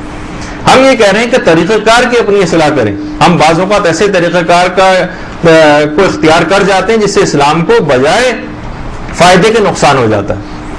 تو عالی شیخ نے کہا, خوشی و مسرت کا اظہار کیا کہ یاسر العلوی کے ان بیانات سے عرب دنیا کے نوجوانوں میں تشیع کا رجحان مان پڑ جائے گا. کتنا خوش ہو رہا ہے وہ شخص. یہی وجہ ہے کہ ناصر مکارم شیرازی, آیت اللہ ناصر مکارم شیرازی نے کہا کہ یہ شخص جو یاسر العلوی پہ جاہل ہے, غیر عالم ہے, احمق ہے, یا اسلام دشمن طاقتوں کا ایجنٹ ہے. یہ بھی کہا انہوں نے. بلکہ انہوں نے کہا کہ یہ تو اپنی جگہ ہے جو کچھ ہے, اس سے زیادہ وہ وہابی مولوی بے عقل ہیں جو اس احمق کے بیانات کو اتنی اہمیت دے رہے ہیں. بھائی کوئی بھی ایک ایسی نوجوان بچہ ٹائپ کا, وہ کوئی بھی اگر بولنا شروع ہو جائے تو اتنا پروجیکٹ اس کو آپ کرتے ہیں. انہوں نے خود کہا کہ میں نے 140 سے زیادہ, آیت اللہ ناصر مکارم شیرازی فرماتے میں نے 140 سے زیادہ کتابیں لکھی اور کہیں کوئی توہین آمیز بات نہیں کی. اس کو چھوڑ کر آپ ایک احمق کی باتوں کو اتنا اچھال رہے ہیں. اور یہی وجہ ہے کہ آیت اللہ خامنہ کی طرف سے پھر جواب میں جو استفتاء آیا, جو ان کا باقاعدہ فتویٰ آیا کہ جس میں یاسر العلوی نے پیغمبر اسلام کی ایک زوجہ کے لیے بہت بری زبان استعمال کی. میں ظاہر ہے وہ چیز کہنا بھی نہیں چاہتا, لیکن بہرحال یہ جو اگر ایجنٹ ہے, بیوقوف, احمق, جو بھی ناصر مکارم شیرازی نے فرمایا غیر ملکی طاقتوں کا ایجنٹ جو بھی ہو یہ, تو انہوں نے کہا کہ توہین ہم کسی کی نہیں کر سکتے. پورے باقاعدہ وہ تو جی ہاں وہ ہوں گے, وہ بالکل ہیں, بہت ساری ہیں اس پہ. تو بہرحال اب دیکھیں ان فتاوی, ان کے جوابی فتوے بھی آئے, خود آیت اللہ سیستانی کا بھی آیا جس میں ایک اور نظریے کا بھی اظہار کیا کہ کہا کہ فلاں فلاں غلطیاں ان لوگوں نے تاریخی اعتبار سے کی, وہ بھی اپنی جگہ پہ بتائیں, لیکن بہرحال تہمت کسی پہ نہیں لگائی جا سکتی. تہمت نہیں. تو العربیہ چینل جو کہ سعودی عرب کا بڑا, اس سے پہلے بڑا شور مچا رہا تھا, اور یہ وہ چینل ہے العربیہ کہ جو ایران میں اگر کسی کو کھانسی بھی ہوتی ہے نا تو اس آواز کو زلزلے کی خبر کے طور پر نشر کرتا ہے. کسی شخص کو کھانسی اٹھی تو کہتا ہے کہ زلزلہ آ گیا ایران میں. اس نے ان فتووں کے جواب میں جو جوابی طور پر فتوے آئے اس کے متعلق بالکل خاموشی ساتھ کر رکھی, کوئی اظہار نہیں کیا. اس سے پہلے خوب شور مچا رہا تھا, لیکن اس کے بعد بالکل خاموشی. تو دیکھیں ایسے افراد کو ہمیں پہچاننا ہوگا, ان کو ممبروں پہ جانے سے روکنا پڑے گا. اپنے مردوں کو, آپ کی ذمہ داری ہے مردانہ مجلس کے اندر, لیکن آپ اپنے مردوں کو سمجھا سکتی ہیں کہ اس قسم کے افراد کو پروموٹ نہ کریں جو منافرت پھیلا رہے ہوں, دشمنی پھیلا رہے ہوں. پانی میں رہ کے مگرمچھ سے بیر نہیں کیا جاتا. یعنی اس طرح سے نہیں کریں کہ قومی اعتبار سے آپ مصیبتوں میں, دشمنوں کی پہلے کون سی قلت ہے کہ جس میں مسلسل آپ اضافہ کرنے کی فکر میں. تو اسی طرح عام مسلمانوں کی تعداد کو اپنا دشمن نہ بنائیں. ظہور کے بعد امام کے ان کی ایک بہت بڑی تعداد,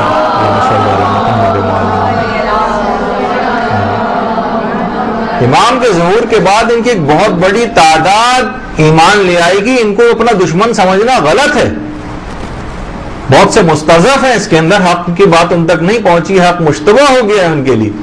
لیکن یہ جب امام ظہور کریں گے تو ان کی بہت بڑی تعداد ایمان کو قبول کر لے گی. تو اس لحاظ سے ان کو, تو یہ زمانے میں پنپنے کی باتیں نہیں. ایک صاحب گئے تھے ایک شاعر حج کے موقع پر, ایک دفعہ پہلے بھی میں نے بیان کیا تھا. وہاں سے آئے, وہاں انہوں نے مجالس کس طرح سے بہت سے صاحبان ایمان کرتے ہیں, پورا انہوں نے طریقہ کار دیکھا, کس طرح سے وہ اطلاع کرتے ہیں. وہاں پر اس لحاظ سے پابندی گھروں میں مجلس کرنا, کیسے انہوں نے کیا طریقہ کار وہاں پر رکھا تھا, وہ تمام کا تمام انہوں نے آبزرو کیا اور واپس آ کے جنگ اخبار میں پورا مضمون لکھ دیا. اسی دن آپ کو پتا ہے کہ یہ تمام اخبارات بھی پوری خبریں وہاں تک پہنچی, فوری طور پر اس پہ ایکشن ہوا, کتنے ہی خاندان وہاں اس علاقے کے ڈپورٹ کر دیے گئے جس کی پوری تفصیل انہوں نے لکھی تھی. تو کیا ہوا, تو یہ تمام چیزیں کیا ہیں, اس قسم کے احمقانہ چیزیں اور اقدامات یہ بعض اوقات لوگ کر جاتے ہیں. اور ان فسادی مقررین کی وجہ سے عام افراد بھی دیگر فرقوں کے ہمارے دشمن بنتے جا رہے ہیں.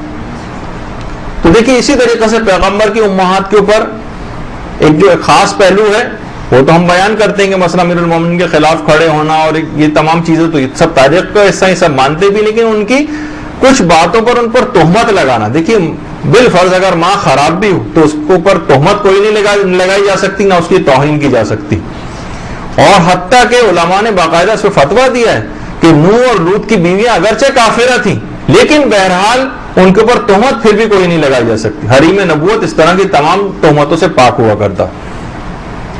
اور باقاعدہ یہ بھی کچھ عرصے پہلے کی بات ہے، یہ جو مغربی اتر پردیش ہے انڈیا میں، اس کا جو ضلع ہے جے پی نگر، اس کے قصبے میں باقاعدہ ایک محفل منعقد ہوئی 1 اگست 2009 کو، اور جشن ولادت حضرت عباس کے عنوان سے باقاعدہ پوری ایک محفل منعقد ہوئی۔ درود بھیجیے نا محمد والے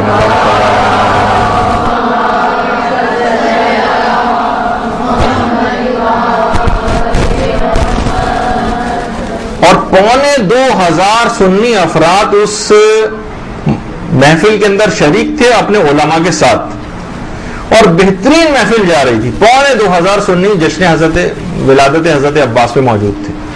اچھا، لوگ ان کی عظمت کے اوپر جتنے بھی اشعار شاعر آ کر کہہ رہے تھے، خوب واہ واہ کر رہے تھے اہل بیت کی شان کو سن کر، یہاں تک ایک فسادی شاعر وہاں پر پہنچ گیا اور ایسے شعر کہے کہ سنی عوام، سنی علماء سب سے پہلے اٹھ کر گئے وہاں سے، اور اس کے بعد پورے 2,2500 سنی وہاں سے اٹھ کر ان کے ساتھ چلے گئے۔ اتنا بڑا مجمع آپ نے دیکھا کہ تعصب کی نظر ہو گیا، اتنا بہترین موقع ان کو اہل بیت سے قریب لانے کا اس احمق شاعر یا پیڈ ایجنٹ کی وجہ سے موقع ہاتھ سے نکل گیا۔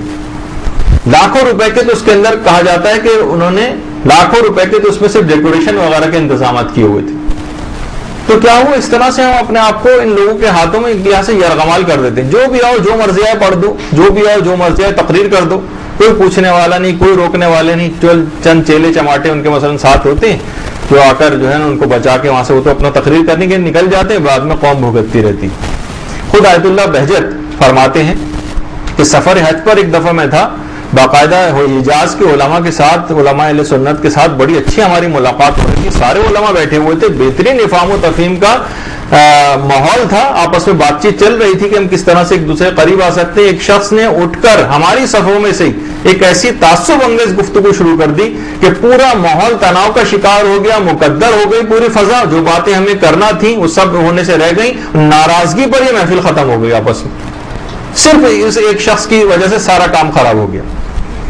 تو اب دیکھیے بہت ساری اس طرح کی چیزیں ہیں، اس کو ہمیں روکنا پڑے گا۔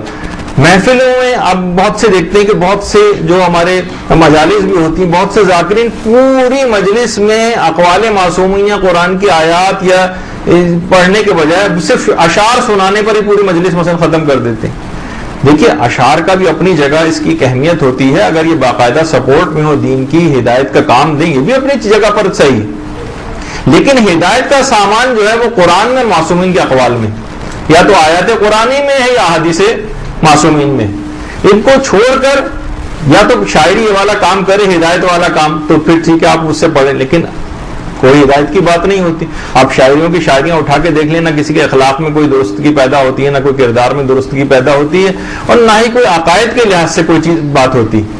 جو ایک اور بہت بڑا مسئلہ دین کے اندر پیدا ہو گیا ہے جس میں ہر خاص و عام شریک ہے، وہ ہے دین میں شو بازی، ریاکاری اور شہرت پسندی۔ یہ بہت زیادہ ہو گئی، ہر چیز میں ہم دنیا کی ہر چیز میں جب بھی کرنے لگے، ہم نے دین میں بھی یہی کرنا شروع کر دیا۔ آپ سنتی ہیں نا امیر المومنین کے جو صحابی تھے حارث حمدانی، اللہم صلی اللہ علیہ وسلم، حارث حمدانی یہ وہی ہیں جن کے متعلق وہ جو حدیث جن سے مشہور ہے کہ اے حارث حمدانی جو بھی مرے گا مجھے ضرور دیکھے گا، وہ نہیں حارث حمدانی سے۔ ایک رات امیر المومنین ان کے گھر میں آ کر ٹھہرے، اور جب صبح ہو کر جانے لگے تو کہنے لگے حارث حمدانی کل عذرائے فخر لوگوں سے نہ کہتے پھرنا کہ کل رات علی میرے گھر میں ٹھہرے ہوئے تھے، علی میرے یہاں مہمان تھے۔ واقعی حارث حمدانی کی کتنی بڑی فضیلت تھی کہ امیر المومنین اس کے گھر آ کر ٹھہرے۔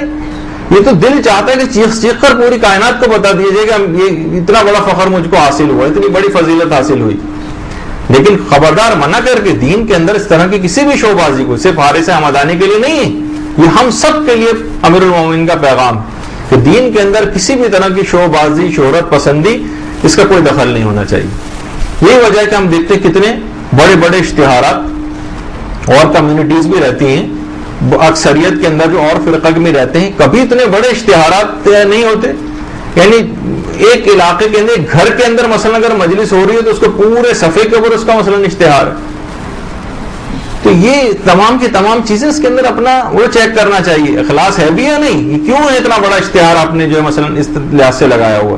اس سے کیا ہے کہ ہر آدمی متنبع ہو رہا ہے. باطل والے جو آپ کے خلاف ہیں وہ دیکھ کے چونک رہے ہیں، ارے یہ کیا ہو رہا ہے. وہ زیادہ منظم ہو رہے ہیں ان کو دیکھ کر، وہ زیادہ عملی اقدامات کی طرف راغب ہو رہے ہیں آپ کی نسبت. ہم نے تو صرف اشتہار لگایا، صرف ایک پروگرام کیا، اس کے بعد گھر جا کر سو گئے. انہوں نے تیاریاں شروع کر دی. مثلا یہ بہت بڑا ایک لحاظ سے تقیہ کی خلاف ورزی. اسی طریقے سے مثلا دین میں شعبہ آتی ہے اشتہار، مثلا کسی صاحب کا اگر نام لکھا ہوا، یہ بھی مناسب نہیں ہے. اگر آپ نے کوئی اس طرح سے کر بھی دیے نیک کام، دیکھیے واجبات کے اندر تو یہ کہ لوگوں کے سامنے دکھا کر کرو، کیونکہ اگر واجبات کو آپ لوگوں کے سامنے نہیں دکھائیں گی تو اسلام لوگوں کے سامنے پریزنٹ ہی نہیں ہوگا. کبھی کہاں لوگوں کے سامنے اسلام آ پائے گا؟ تو اس کو کہا دکھا کر کرو، کیونکہ اس سے ورنہ اسلام ختم ہوا جا رہا ہے، یہ نقصان بہت بڑا ہوگا. لیکن مستحبات کو چھپا کر کرو، یعنی ایک لحاظ سے تقیہ کرو اس کے اندر، کیونکہ اس سے شوبازی سے مستحبات میں آپ کے ایمان کو خطرہ ہوا چلا جا رہا ہے. اپنے ایمان کی حفاظت کرنی ہے تو اس کو چھپانا پڑے گا، اس میں بھی تقیہ ہے.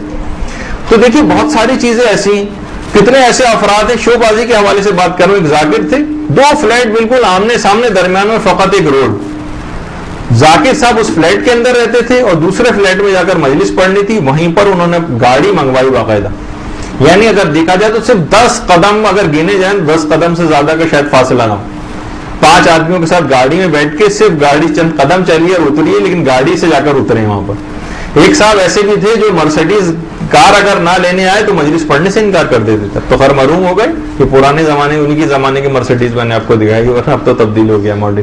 تو بہرحال اس کے بغیر تیار ہی نہیں ہوتے تھے کہیں. بہت سے ایسے ہیں جو ٹی وی پر آنے کے لیے پروڈیوسروں کے گھروں کے چکر لگاتے ہیں، ان کے پوتوں اور نواسوں کے لیے مثلا گفٹس لے کر آتے ہیں.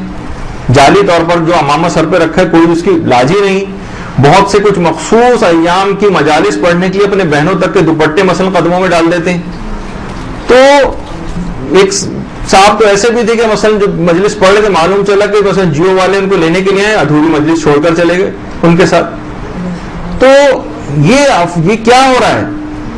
اس طرح کے بڑے بڑے اشتہارات، چاہے وہ مجالس کے ہوں، امام زمانہ کے متعلق ہوں، یہ سب خلاف تقوی، دشمن کے کام کھڑے ہو رہے ہیں. بہت سے افراد ایسے ہیں، دیگر اور لوگ مضبوط ہوئے چلے جا رہے ہیں، کیونکہ وہ منظم طور پر مثلا کام کر رہے ہیں. کس طرح سے کرنا ہے، کام کو کیسے شروع کرنا ہے. ہم تو فقط اشتہارات دے کر مثلا اس کے بعد سو جاتے ہیں جا کر، لیکن دوسرے لوگ جو ہے وہ آگے بڑھ رہے ہیں. وہ ہے نا، مسلمان کو مسلمان کر دیا طوفان مغرب نے. تو زمانے میں علامہ اقبال نے کہا تھا، تو زمانے مسلمانوں میں ریوائول ہو رہا تھا. جیسے ایران کا انقلاب آیا تو دیگر لوگ اس سے ہر مذہب اپنے کا ماننے والا اپنے مذہب میں اسٹرانگ ہو گیا. تو بہرحال تو دوسرے لوگ اس طرح سے اظہار مذمت اپنے منظم انداز سے کام کرنا شروع کر دیتے. ہم جو ہیں دم خم مثلا ہے نہیں، اور مثلا اس کے خلاف کام کرنا شروع کر دیں. اس لیے کہا جاتا ہے نا کہ جیسے کوئی پیر پنکھی شاہ ہو مثلا، اور جو ہے وہ پہنچ جائے مثلا مقابلے کے لیے کسی سے بھی. تو اسی طریقے سے کہ بلند و بانگ مثلا دیکھیے نعرے لگانے سے بعض اوقات کچھ نہیں ہوتا. اچھا جب پھر کبھی نقصان ہوتا ہے نا، کیونکہ بغیر ہم کسی سے پوچھے بغیر بہت سارے کام کر رہے ہوتے ہیں. تو نہ علماء سے پوچھ رہے ہیں، نہ اپنے رہبر سے پوچھ رہے ہیں، نہ اپنے مراجع سے پوچھ رہے ہیں، اور مثلا نکل آئے روڈوں پر. اب کسی کی اگر جان جا رہی ہے، اس میں کسی گھر جلائے جا رہے ہیں، اس کے بعد پھر ہم نہ چندہ جمع کرتے پھر رہے ہیں. مثلا دیکھیے آقا سیستانی سے بھی باقاعدہ آقا سیستانی نے الخصوص ایک بات کہی، پاکستان سے باقاعدہ علماء کا بھی ایک وفد گیا، عام لوگوں کا بھی، ان کو خاص طور پر ایک بات کی تاکید کی کہ آپ حضرات ایسے اقدامات نہ اٹھائیں کہ مومنین کے معاشرے میں بیواؤں اور یتیموں کی تعداد بڑھ جائے. ہر صورت میں اپنے آپ کو یعنی ایسے اقدامات اٹھانے سے پرہیز کریں. اب بہت زیادہ میں تفصیل میں نہیں جانا چاہتا کہ مثلا کون سے ایسے اقدامات ہو سکتے ہیں، لیکن بہرحال ہر اس اقدام سے پرہیز کریں جس سے معاشرے میں، ایک تو وہ کہ دشمن خود سے بہت سی چیزیں کر رہا ہے، اس میں تو ظاہر ہے ہم اس کو روک نہیں سکتے، دعا کے ذریعے صرف ہم کر سکتے ہیں یا کچھ، لیکن اور بہت ساری چیزیں جس میں ہم خود آگے بڑھ کر کوئی غلطی نہ کر رہے ہوں، کوئی ایسے اقدامات نہ کر رہے ہوں. بہت سارے نان ایشوز ایسے ہیں کہ جن کو ہم ایشو بنا کر لوگوں کو روڈ پہ لے آئے. مثلا لوگ مارے جائیں، کون ذمہ دار ہے؟ لوگوں کی جان جانے کا مسئلہ ہے. ہر شخص نکلنے سے پہلے مثلا اس میں سے نکل رہے ہیں بہت سارے لاہو والی مثلا نوجوان اگر نکل رہے ہیں اور بہت سارے کام اس میں ایسے کر جاتے ہیں، تو آپ خود سوچیے کہ پھر کیا ہوگا معاشرے کے اندر. کسی کی جان چلی جاتی ہے، کسی کی کوئی املاک کو نقصان پہنچتا ہے مثلا. تو ہمیں پہلے علماء سے استفسار کرنا چاہیے، اپنے مراجع سے پوچھنا چاہیے، رہبر معظم سے پوچھنا چاہیے. کتنی ایسی چیزیں آپ آج لکھیں، ان سے اپنے پرابلم جو بھی ہے ای میل کر دیں، وہاں سے ان کے آفس سے وہاں سے ہدایت آپ لے لیں. ہر ہفتے 3 4 5 ہمارے پاس مثلا آتے ہیں، ہم پوچھتے ہیں، چیزیں آتی ہیں وہاں سے جاتی ہیں. جو بھی ایسا کچھ نہیں کہ وہ دور ہونے سے اب کوئی فرق پڑ گیا، گلوبل دنیا بن گئی، آج ای میل کریں دوسرے تیسرے روز جواب آ جاتا ہے، بعضوں کا تو اسی روز جواب آ جاتا ہے. تو کیوں آخر کون سے ایسی مانے چیز ہے کہ ہم ان سے پوچھیں گے نہیں، اور یہاں پر ہر کام اپنی مرضی سے کریں گے اور ویسے ہم ان کا بڑا نام لیتے رہیں گے. تو بہرحال اچھا ایک چیز اور بھی، اب میں بہت ساری چیزیں صرف یہاں کے حوالے سے دیکھیے، جو جتنا اب اس تناظر میں گفتگو کر رہا ہوں کہ بہت سارے مسائل ایسے ہو گئے ہیں، بہت اتنے دشمنوں کا ایسا غلبہ اور ایک نرغے کے اندر آ گئے ہیں کہ ہوشیاری سے کام نہیں لیا اور اپنی قوم کو نقصان سے نہیں بچایا تو بہت ساری چیزیں گڑبڑ ہو سکتی ہیں. اب جیسے انچولی، اس میں جو اپنا ہی علاقہ ہے، سارے مومنین کی آبادی بالکل ضرور لگائیے، ہر گھر پہ علم لگائیے. ہمارا انشاءاللہ دوسرا مدرسہ جو آپ لوگوں کا تیار ہونے والا ہے اس کے اوپر ہم علم لگائیں گے. ہر شخص کے گھر پہ آپ علم لگائیں، ٹھیک ہے. لیکن میں اس جگہوں کی بات کر رہا ہوں جو آئسولیٹڈ جگہ ہیں، جہاں پر صاحبان ایمان کی اکثریت نہیں ہے. وہاں جو انڈیویجول ایک گھر ہیں، وہ اپنے گھروں پر بہتر ہے کہ یہ کام نہ کریں، پرومیننٹ نہ ہو، کیونکہ یہاں کے مخصوص بگڑتے ہوئے حالات میں مومنین کے تحفظ کے اعتبار سے اتنے زیادہ پرومیننٹ ہو جاتے ہیں، اتنے زیادہ. تو آپ کے کہ ہر گزرنے والا، ہر سازشی، ہر دہشت گرد آپ کو ترنے والا سمجھ کے نوش نہ کر جائے. تو بہرحال اچھا لوگ کہتے ہیں اچھا وہ فلاں جگہ آپ جو بھی پتہ بتاتی ہیں وہ گھر، وہ جو اچھا ہم نے دیکھا 10 گلی بعد جو ایک گھر ہے مثلا وہاں پہ جہاں پہ علم لگا وہی ہے، جی وہی ہے. یعنی آپ اتنے پرومیننٹ ہر جگہ، یعنی ان آئسولیٹڈ ایریاز کی بات کر رہا ہوں کہ وہاں پر اس طرح سے حالات اتنے زیادہ خراب ہو گئے. پہلے کی بات اور تھی لیکن اب ذرا حالات ایسے ہوئے. لیکن جہاں پر آپ کی مخصوص آبادی وہاں ہر گھر میں لگائی، گھر میں بلکہ چھوٹا سا ایک اذاخانہ بنائیے، اس کے اندر علم بھی رکھیں. سب کو ہر گھر کے اندر ایسی چیز ہونی چاہیے، مقدسات. تو یہ اس میں کوئی عرض نہیں، بلکہ ہونا چاہیے. بلکہ ہم خود جیسے کہہ رہے ہیں کہ مدرسے پہ بھی لگائیں گے اپنے. لیکن یہ کہ جو ان علاقوں کے اندر یہ ایک لحاظ سے خلاف تقیہ ہو جائے گا، آپ کے لیے نقصان دہ ہے بات. یہ ابھی سنتے جائیے، بہت ساری چیزیں خود بخود ہی حل ہو جائیں گی. تو بہرحال دیکھیے اصل بات تو یہ ہے کہ اپنے عمل سے آپ ثابت کریں کہ آپ شیعہ ہیں. لوگ صرف یہ نہیں کہ مثلا ہم انگوٹھیاں پہن لیں، مثلا ہم جو ہے گھر پہ جو ہے کوئی علم لگ گیا، ہم نے صرف اپنا صرف یہ پہچان اس لحاظ سے کر رہے ہیں چاہے کردار دشمنان اہل بیت جیسا رکھیں. نہیں یہ نہیں. جیسے ابھی بھی آپ دیکھیں پارسی کمیونٹی کتنی چھوٹی سی کمیونٹی، لیکن کیا ہے لوگ پریفر کرتے ہیں کہ پارسی اگر کوئی شخص ہے تو اس کو ملازم رکھ لیں. نہیں، کیونکہ پارسی ایماندار بہت ہوتے ہیں. ایمان ہے کہاں ان کے اندر لیکن لوگ کہتے ہیں نہیں بڑا ایماندار ہے، جسے کہا جائے دیانت داری ہے اس کے اندر. ہمیں کیا ہو گیا ہے؟ چلے ہم پھر بھی کہہ سکتے ہیں کہ امام خمینی نے دیکھی عمل کروایا، پہچان کروائی. کتنی انقلاب کے بعد عورتوں نے مثلا جو ہے وہ پردے کرنے شروع کر دیے، کتنی حج پر تعداد میں لوگ جانے لگے. یہ سب کن کی وجہ سے؟ ان کی وجہ سے. ان کے ذریعے اپنا اظہار کریں، فقط نعروں کی حد تک نہ رہیں. جیسے کہ بلکہ حدیثوں میں بھی آیا، باقاعدہ تجلیات حکمت کے اندر جا کے پڑھیں کہ یقین کی کمی نعرے کی قوت میں اضافہ کرتی. یقیناً برادر وسیم ہم نے آپ کو حدیث ضرور سنائی ہوگی. یقین کی کمی نعرے کی قوت میں اضافہ کرتی. پاکستان کے دیکھیے خصوصی جو تناظر ہیں، جو حالات چل رہے ہیں، ایک لحاظ سے اب اس میں کوئی ضرور نہیں ہو سکتا ہے کہ میں اپنے رائے میں غلط ہوں، لیکن بہت سارے جو عقلاء ہیں یہ بھی اب ایک بات کہنے لگے اس مخصوص حالات میں جو آج کل ہیں اس کے حوالے سے بات کہہ رہا ہوں کہ اس مخصوص حالات میں شیعہ آبادیاں بنا کر رہنا بھی شاید خطرناک ہو. دیکھیں بڑے آرام سے پوری کی پوری آبادی کو ایک ہی جگہ سے بیٹھ کے ٹارگٹ کیا جا سکتا ہے، یعنی بکھر کر رہنے میں فائدہ ہے. ایک مختلف علاقوں میں الگ الگ کتنی جگہوں پہ جا کر اتنی بڑی تعداد لے جا کے حملہ کیا جائے اور وہاں جا کے نقصان ہوگا بھی تو انڈیویجولز کا ہوگا، بہت کم کا ہوگا. لیکن یہاں کا صرف 4 آدمی بھی 5 آدمی بھی ایسے ہوں جو ٹرین ٹائپ کے ہوں مثلا اور پورے چولی کو انسرکل کر لیں تو پورا علاقہ مفلوج ہو کے رہ جائے گا. شاید اس حالات کے اندر اس طرح سے آبادیاں بنا کر رہنا بھی اتنا زیادہ فائدہ مند نہ ہو. بڑے آرام سے ٹارگٹ کیا جا سکتا ہے, یعنی اپنے کمال کا اور اپنے جمال کا بہت زیادہ مظاہرہ نہیں کرنا چاہیے. مولانا روم نے بھی کہا ہے نا کہ دیکھیے ورنہ دوست اور دشمن سب کی طرف سے آپ کو نقصان اٹھانا پڑے گا. دوست رشک میں مبتلا ہو جاتے ہیں اور دشمن جو ہے وہ دشمنی میں مبتلا ہو جاتا ہے. تو کردار تو ہمارا اہل بیت سے کوسوں دور اور فقط کالے کپڑے پہن کر یا مثلاً سلیو لیس بلاؤز پہن کر اور اس میں ساڑیاں پہن کر کالے کپڑوں میں مجالس کے اندر خواتین شرکت کرنی, خدا نہ خواستہ معاذ اللہ کالے کپڑے, پھر وہ یہ کہ لوگ پھر غلط طرف لے جاتے ہیں. اس کی مذمت نہیں ہو رہی, مذمت اس چیز کی ہو رہی ہے کہ ان کالے کپڑوں سے امام کی مناسبت کے ساتھ ان حرام کاموں کی مذمت ہو رہی ہے. حرام کاموں کی مذمت کو سمجھیں. اور مثلا بہت سی خواتین ہیں بال کھول کر کالے کپڑے پہن کے مثلا لہراتی بھی جا رہی ہیں موٹر سائیکل پہ بیٹھ کر.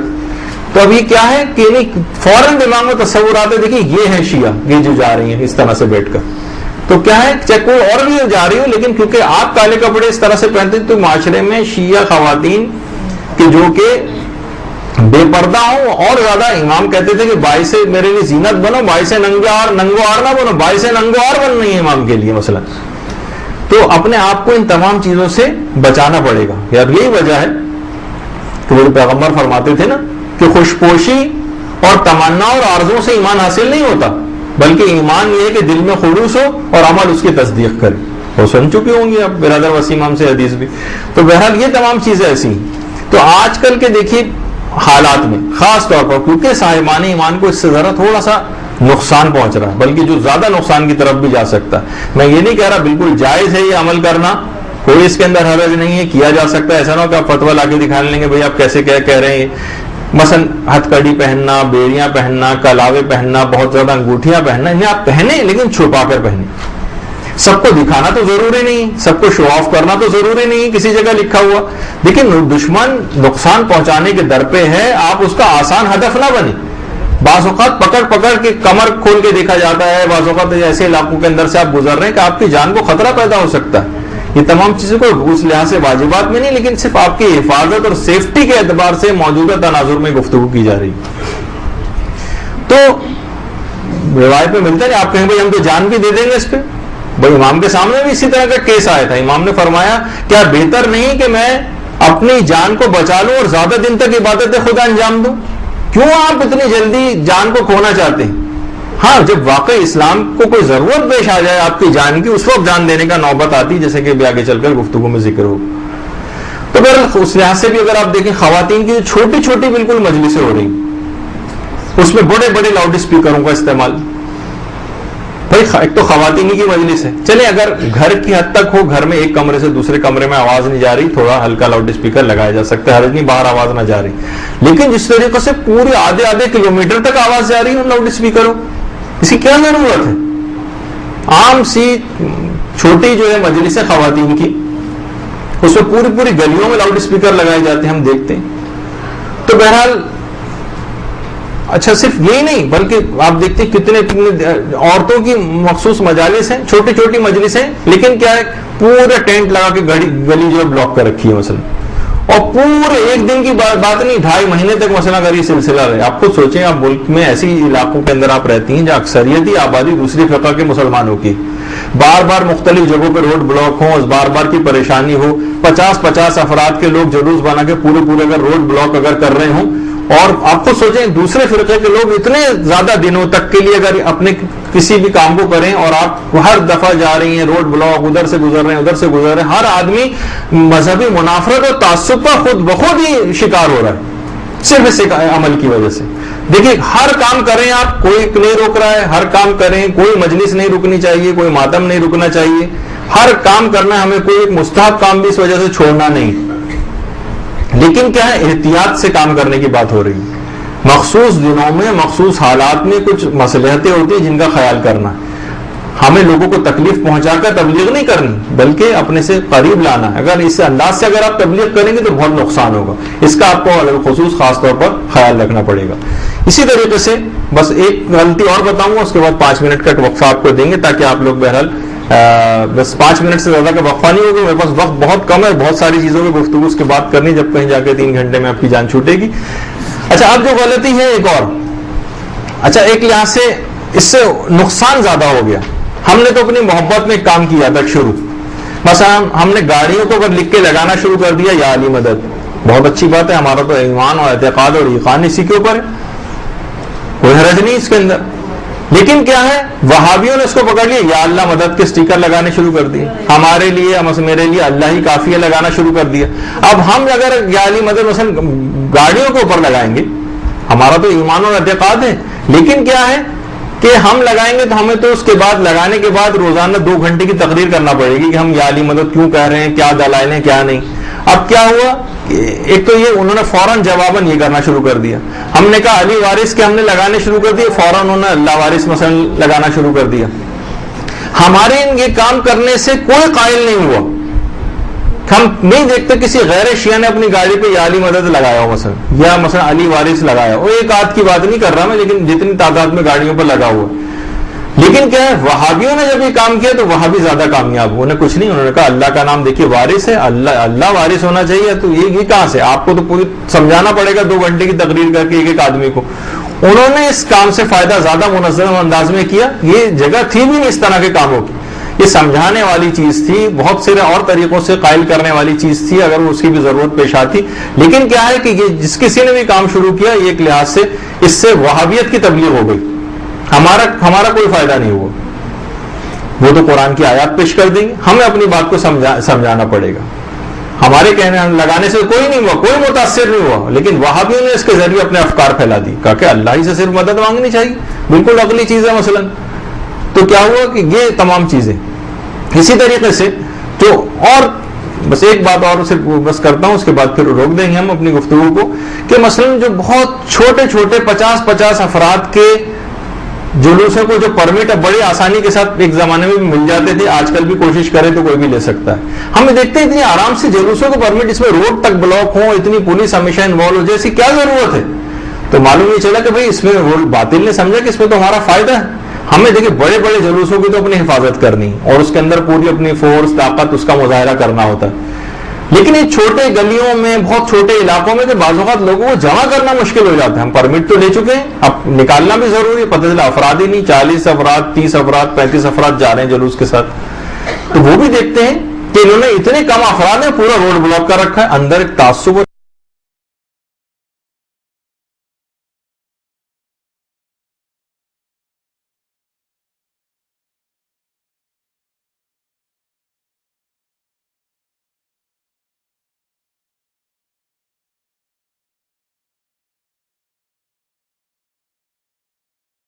اعوذ باللہ من الشیطان اللعین الرجیم بسم اللہ الرحمن الرحیم الحمد للہ وکفا وسلام علی عبادہ الذین اصطفی. درود بھیجیے محمد و آل محمد.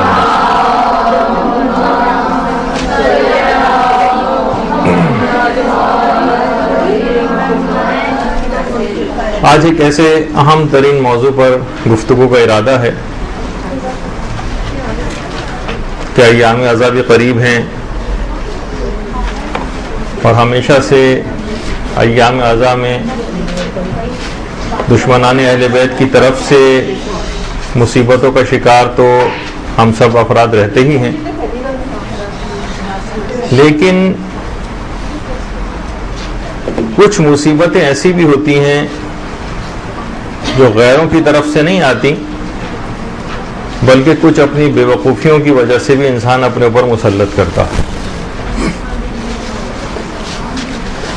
اور اس کی ایک اہم ترین وجہ یہ ہے کہ مصیبتوں سے بچانے کے لیے جو ڈھال تھی، جس کو سپر اسلام کہا جاتا ہے، تقیہ، اس کو ہم لوگوں نے چھوڑ رکھا ہے. یہ ایک سپر اسلام ہے، یہ ڈھال ہے، یہ دشمنوں سے بچانے کی.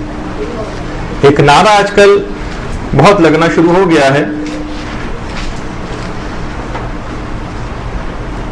اور وہ یہ نعرہ ہے کہ حکم تقیہ اب برقرار نہیں ہے، پہلے زمانے کا مسئلہ تھا. تو کیا واقعی ایسا ہے کہ حکم تقیہ اب برقرار نہ رہا ہو؟ جبکہ یہ حدیثیں جو تقیے کے سلسلے میں آئی ہیں کہ جنت المؤمن ہے، تقیہ جو ہے یہ ڈھال ہے، سپر. میں وہ پڑھ نہیں رہا ہوں اس وقت، جتنے حوالے ہیں وہ آپ کے سامنے اس وقت ڈسپلے ہو رہے ہیں کہ یہ احادیث کون کون سی کتابوں کے اندر موجود ہیں. تو کیا حکم تقیہ اب بھی برقرار ہے یا یہ کہ پہلے زمانے کا مسئلہ تھا؟ روایات یہ بیان کرتی ہیں کہ جتنی ضرورت تقیے کی ظہور امام زمانے سے پہلے ہوگی،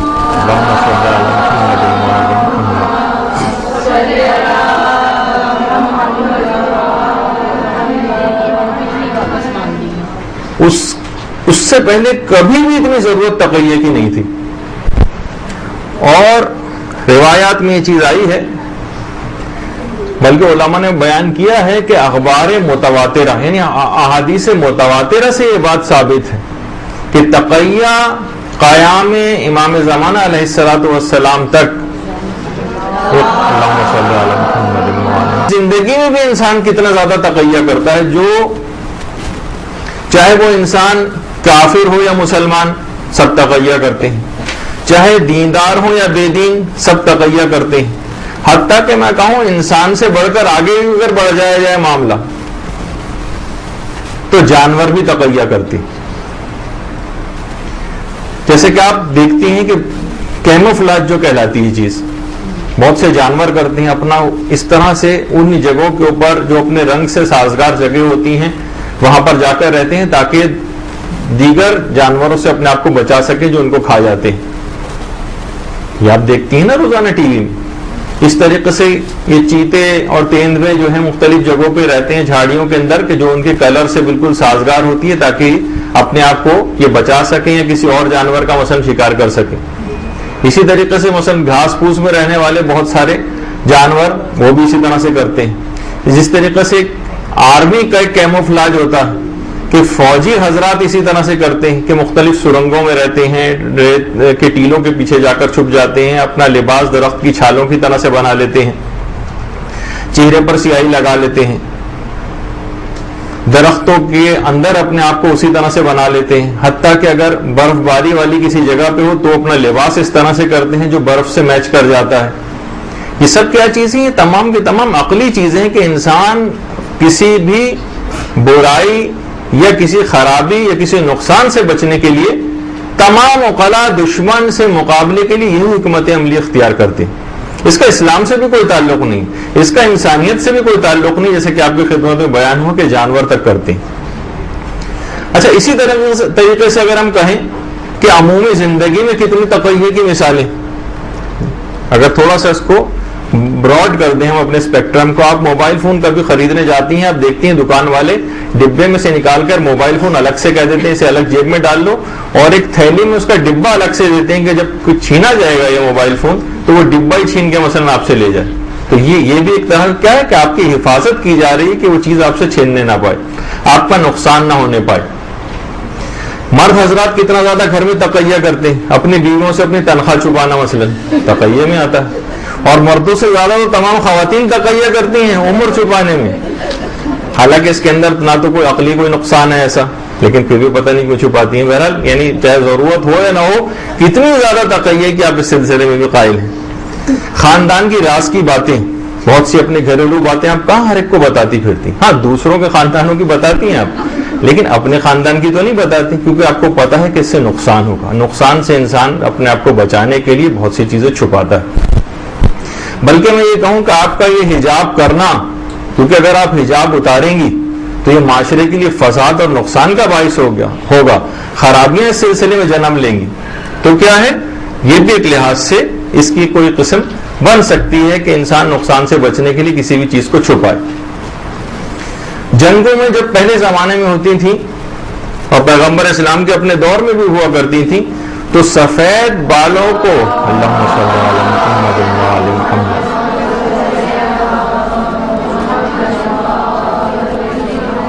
جنگ میں جو سفید بال والے افراد ہوتے تھے ان کو خضاب کرنے کا حکم ملتا تھا.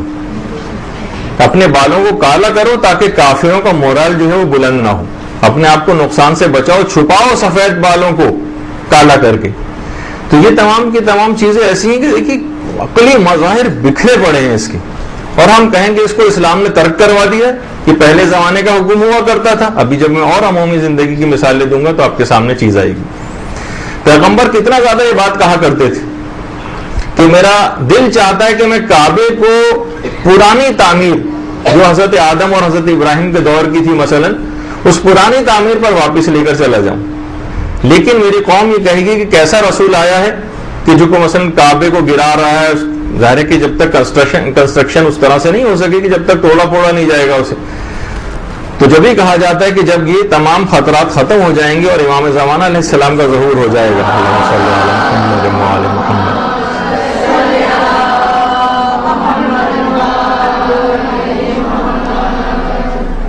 تب کہیں جا کر ہو سکتا ہے کہ یہ تمام چیزیں ختم ہوں، بلکہ کچھ روایات میں آتی ہیں کہ تب بھی شاید یہ چیزیں ختم نہ ہوں. جیسے کہ امام زمانہ کی جب کئی سال پہلے گفتگو ہوئی تھی تو اس میں یہ بات بھی آئی تھی کہ روایت سے پتہ چلتا ہے کہ امام کی سواری مثلا بغداد میں اترنی ہوگی، لیکن امام جو ہے بالکل عین موقع پر فیصلے کو تبدیل کریں گے اور مثلا کوفے میں یا جو ہے نجف میں جا کر اتریں گے.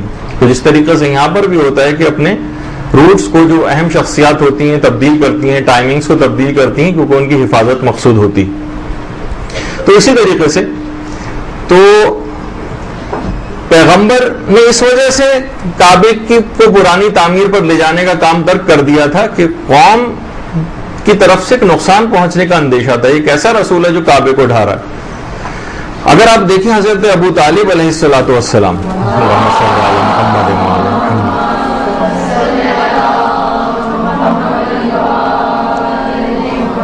تقیہ کے کسی حد تک کتنے ایسے پیریڈ کے اندر رہے کہ اتنا بڑا الزام کفر اپنے اوپر لے لیا، جو معلوم تھا کہ اب یہ قیامت تک کس انداز سے باطل جو اس الزام کو لوگوں کے سامنے جو ہے وہ پیش کرے گا. لیکن کیا تھا، ایک بہت بڑے مقصد کی وجہ آوری مقصود تھی، پیغمبر اسلام کی حفاظت کرنا مقصود تھی. تو بہرحال اس نقصان کو برداشت کر لیا اور اپنے آپ کو اس طرح سے علل اعلان ظاہر نہیں کیا. اگرچہ بہت سارے جو دلائل ہیں وہ بھی کسی بھی شخص سے چھپے نہیں رہ سکتے اگر ذرا سا بھی کوئی تعامل کر لے اس کے اندر، بلکہ بعض اوقات بڑی جسارت محسوس ہوتی ہے ایمان ابو طالب پر کچھ گفتگو کرنا دلائل کے لحاظ سے. جو اتنا کامل الایمان ہو اس کو اس طرح سے اس پہ گفتگو کی جائے.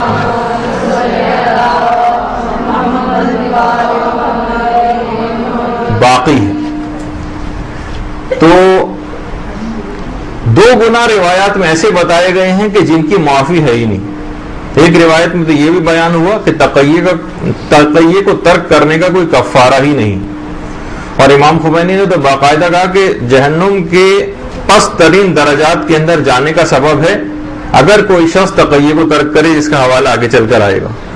کہ دو گناہ تو ایسے ہیں کہ جسے پروردگار کبھی معافی نہیں کرے گا. ایک تو تقیہ کو ترک کرنا اور اپنے ایک برادر مومن کی مدد نہ کرنا، جب اس کو مدد کی ضرورت ہے اس کی مدد نہ کی جائے. اور ایک ہے کہ جس موقع پر تقیہ کرنا ہو اس موقع پر تقیہ کو ترک کیا جائے. اور کتنے روایات آئی ہیں، اصول کافی کے اندر بھی ہیں، وسائل الشیعہ میں بھی ہیں، من لا یعذر الفقی میں بھی ہیں، کہ دین کے 9 حصے ہیں، دین کے 10 حصے ہیں، 10 میں سے 9 حصوں میں تقیہ، 9 حصوں میں دین کے تقیہ ہے. جو تقیہ نہیں کرتا اس کا کوئی دین نہیں.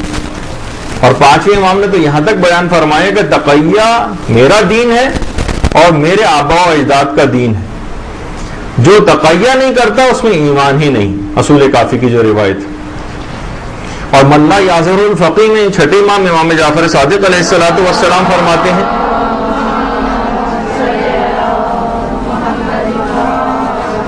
کہ اگر میں یہ کہوں کہ تقیہ کو ترک کرنے والا ایسا ہی گناہگار ہے جیسے کہ نماز کو ترک کرنے والا، تو میری بات بالکل صحیح. یہ اتنا اہم ترین مسئلہ ہے. لا دینا لمن لا تقیۃ لہ، جس کے پاس تقیہ نہیں، جو تقیہ نہیں کرتا وہ بے دین ہے. اچھا، اب تعریف تقیہ کیا ہے؟ اس چیز کو ہم کہیں گے کہ تقیہ یا تقیہ بھی کہا جاتا ہے اسے. اصل میں اس کا مادہ وہی ہے وقایہ، جو تقوی کے سلسلے میں بھی آپ پڑھتی ہیں کہ تقویٰ وقایا سے نکلا ہے، تو دونوں کا مادہ ایک ہی ہے. اس کے معنی نگہداری کرنا، پاسداری کرنا، حفاظت کرنا. تقوی میں تو اس کے معنی یہ ہوتے ہیں کہ گناہوں سے انسان اپنے نفس کی حفاظت کرے، لیکن تقیہ میں حق کی حفاظت کی جاتی ہے. تقیہ حق کی حفاظت کا نام ہے، اور اس کے دو اقسام ہیں تقیہ کی. تقیہ خوفی کہلاتا ہے، ابھی میں صرف ایک تمہید باندھتا جا رہا ہوں. ایک تقیہ خوفی کہلاتا ہے اور ایک تقیہ مداراتی کہلاتا ہے. یہ دو اقسام ہیں تقیہ کی، اور ان تمام تقیہ کے اقسام کو علماء نے بہت زیادہ ڈسکس کیا ہے. خاص طور پر تقیہ مداراتی کو حج کے احکام میں بہت ڈسکس کیا جاتا ہے. تو بہرحال تقیہ ایک ایسا عمل ہے کہ یہ عمومی، لیکن بہرحال یہ کہ اس نقصان کو اٹھا لیا کیونکہ بہت بڑا ایک فائدہ مد نظر تھا. اچھا، موسیٰ کو بھی جب دربار میں جانے کا حکم ہوا تھا فرعون کی، تو یہی کہا تھا کہ موسیٰ نرمی سے بات کرنا. بلکہ جو ابتدائی واقعہ ہے کہ انگارہ منہ میں اٹھا لیا، انگارہ لے لیا، ہمیشہ کی رکنت آ گئی زبان موسیٰ میں، لیکن ایک وقتی نقصان برداشت کر لیا، مگر نبوت کو بچانا مقصود تھا، وہ زیادہ اہم بات تھی اس وقت. تو لہٰذا اس وقتی نقصان کو ایک چھوٹی برائی کا انتخاب، دو برائیوں میں سے چھوٹی برائی کا انتخاب، یہ اصل میں تقیہ کہلاتا ہے. کتنی دعائیں ایسی ہیں جن کو چھپانے کا حکم آیا ہے. دعائیں استشیر، مثلا غیروں کو نہ بتاؤ، اور اب مفاتی کے اندر جگہ جگہ آپ دیکھیں گے کس طرح سے اس طرح کا حکم آیا ہے. اچھا، بہت سے لوگ بڑا اعتراض کرتے ہیں کہ بھائی تقیہ کافروں کے سامنے تو سمجھ میں آتا ہے، یہ آپ لوگ مسلمانوں سے تقیہ کیوں کرنے لگے؟ کہا جاتا ہے نا. تو علماء ہمارے یہ جواب دیتے ہیں کہ دیکھیے، یہی خطرہ اگر مسلمانوں سے ہو تو پھر مسلمان اور کافر میں کیا فرق رہا جب جان کا وہی خطرہ مسلمانوں سے پایا جا رہا ہے. اگر عقل یہ حکم لگا رہی ہے کہ جان و مال و عزت و آبرو کی حفاظت کرنا ضروری ہے اور اس کو بیکار اور فضول ضائع کرنا نقصان دہ ہے، تو جب یہی خطرہ مسلمانوں میں موجود ہو، خاص طور پہ ایسے مسلمان کہ جو شیعوں کا خون بہانا اپنے فرائض اولی میں سمجھتے ہوں، کار ثواب سمجھتے ہوں، جنت کے حصول کا ایک ذریعہ سمجھتے ہوں، تو یہاں پر یہ حکم کیوں نہیں لگے گا؟ یہی وجہ ہے کہ جب ایک شیعہ عالم کو جامع الازہر کے عالم نے ان کے اوپر ایک طنز کیا کہ سنا ہے کہ آپ لوگ تقیہ کرتے ہیں، تو شیعہ عالم نے بڑا اچھا جواب دیا کہ لعن اللہ من حملنا علی التقیہ، خدا لعنت کرے ان افراد پر جنہوں نے ہمیں تقیہ پر مجبور کیا. اگر دشمنوں کی طرف سے ہماری جان و مال و عزت و آبرو کو خطرہ نہ ہوتا تو ہم کبھی تقیہ نہ کرتے. مذمت تقیہ کرنے والوں کی نہیں کرنی چاہیے، بلکہ ان افراد کی کرنی چاہیے جنہوں نے ہر دور میں بدترین تشدد کر کے صاحبان ایمان کو اس پر مجبور کیا. مذمت ان فسادی علماء کی کرنی چاہیے جنہوں نے شیعوں کے خلاف تکفیری فتوے دیے اور ان کی جان و مال و عزت و آبرو کو مباح قرار دیا اور ظالم حکومتوں کو ان پر ظلم کرنے کے لیے ابھارا. ان کی مذمت ہونی چاہیے، نہ کہ ان مظلوم افراد کی. اچھا، یہی وجہ ہے کہ جب ہم سورہ نحل بھی پڑھتے ہیں کہ من کفر باللہ من بعد ایمان ہی، اچھا، جو سوائے اس کے کہ جس کو کلمہ کفر پر مجبور کیا جائے، من اکرہ وقلبہ مطمئن بالایمان، اور اس کا دل اپنے ایمان کی طرف سے مطمئن. دیکھیے، جسے کلمہ کفر میں مجبور کر دیا جائے وہ تو، جبکہ اس کا اپنا دل مطمئن ہو اپنے ایمان کے اوپر، وہ مطمئن. جو ہمارے یاسر کی جو آیت آئی تھی نا کہ ان کے والد یاسر تھے، والدہ سمیہ تھی، کتنی بے دردی کے ساتھ جب شہید کر دیے گئے، اور عمار سے بھی جب کلمات کفر کہلوائے تھے تو روتے ہوئے آئے تھے رسول خدا کے پاس کہ میں نے کلمات کفر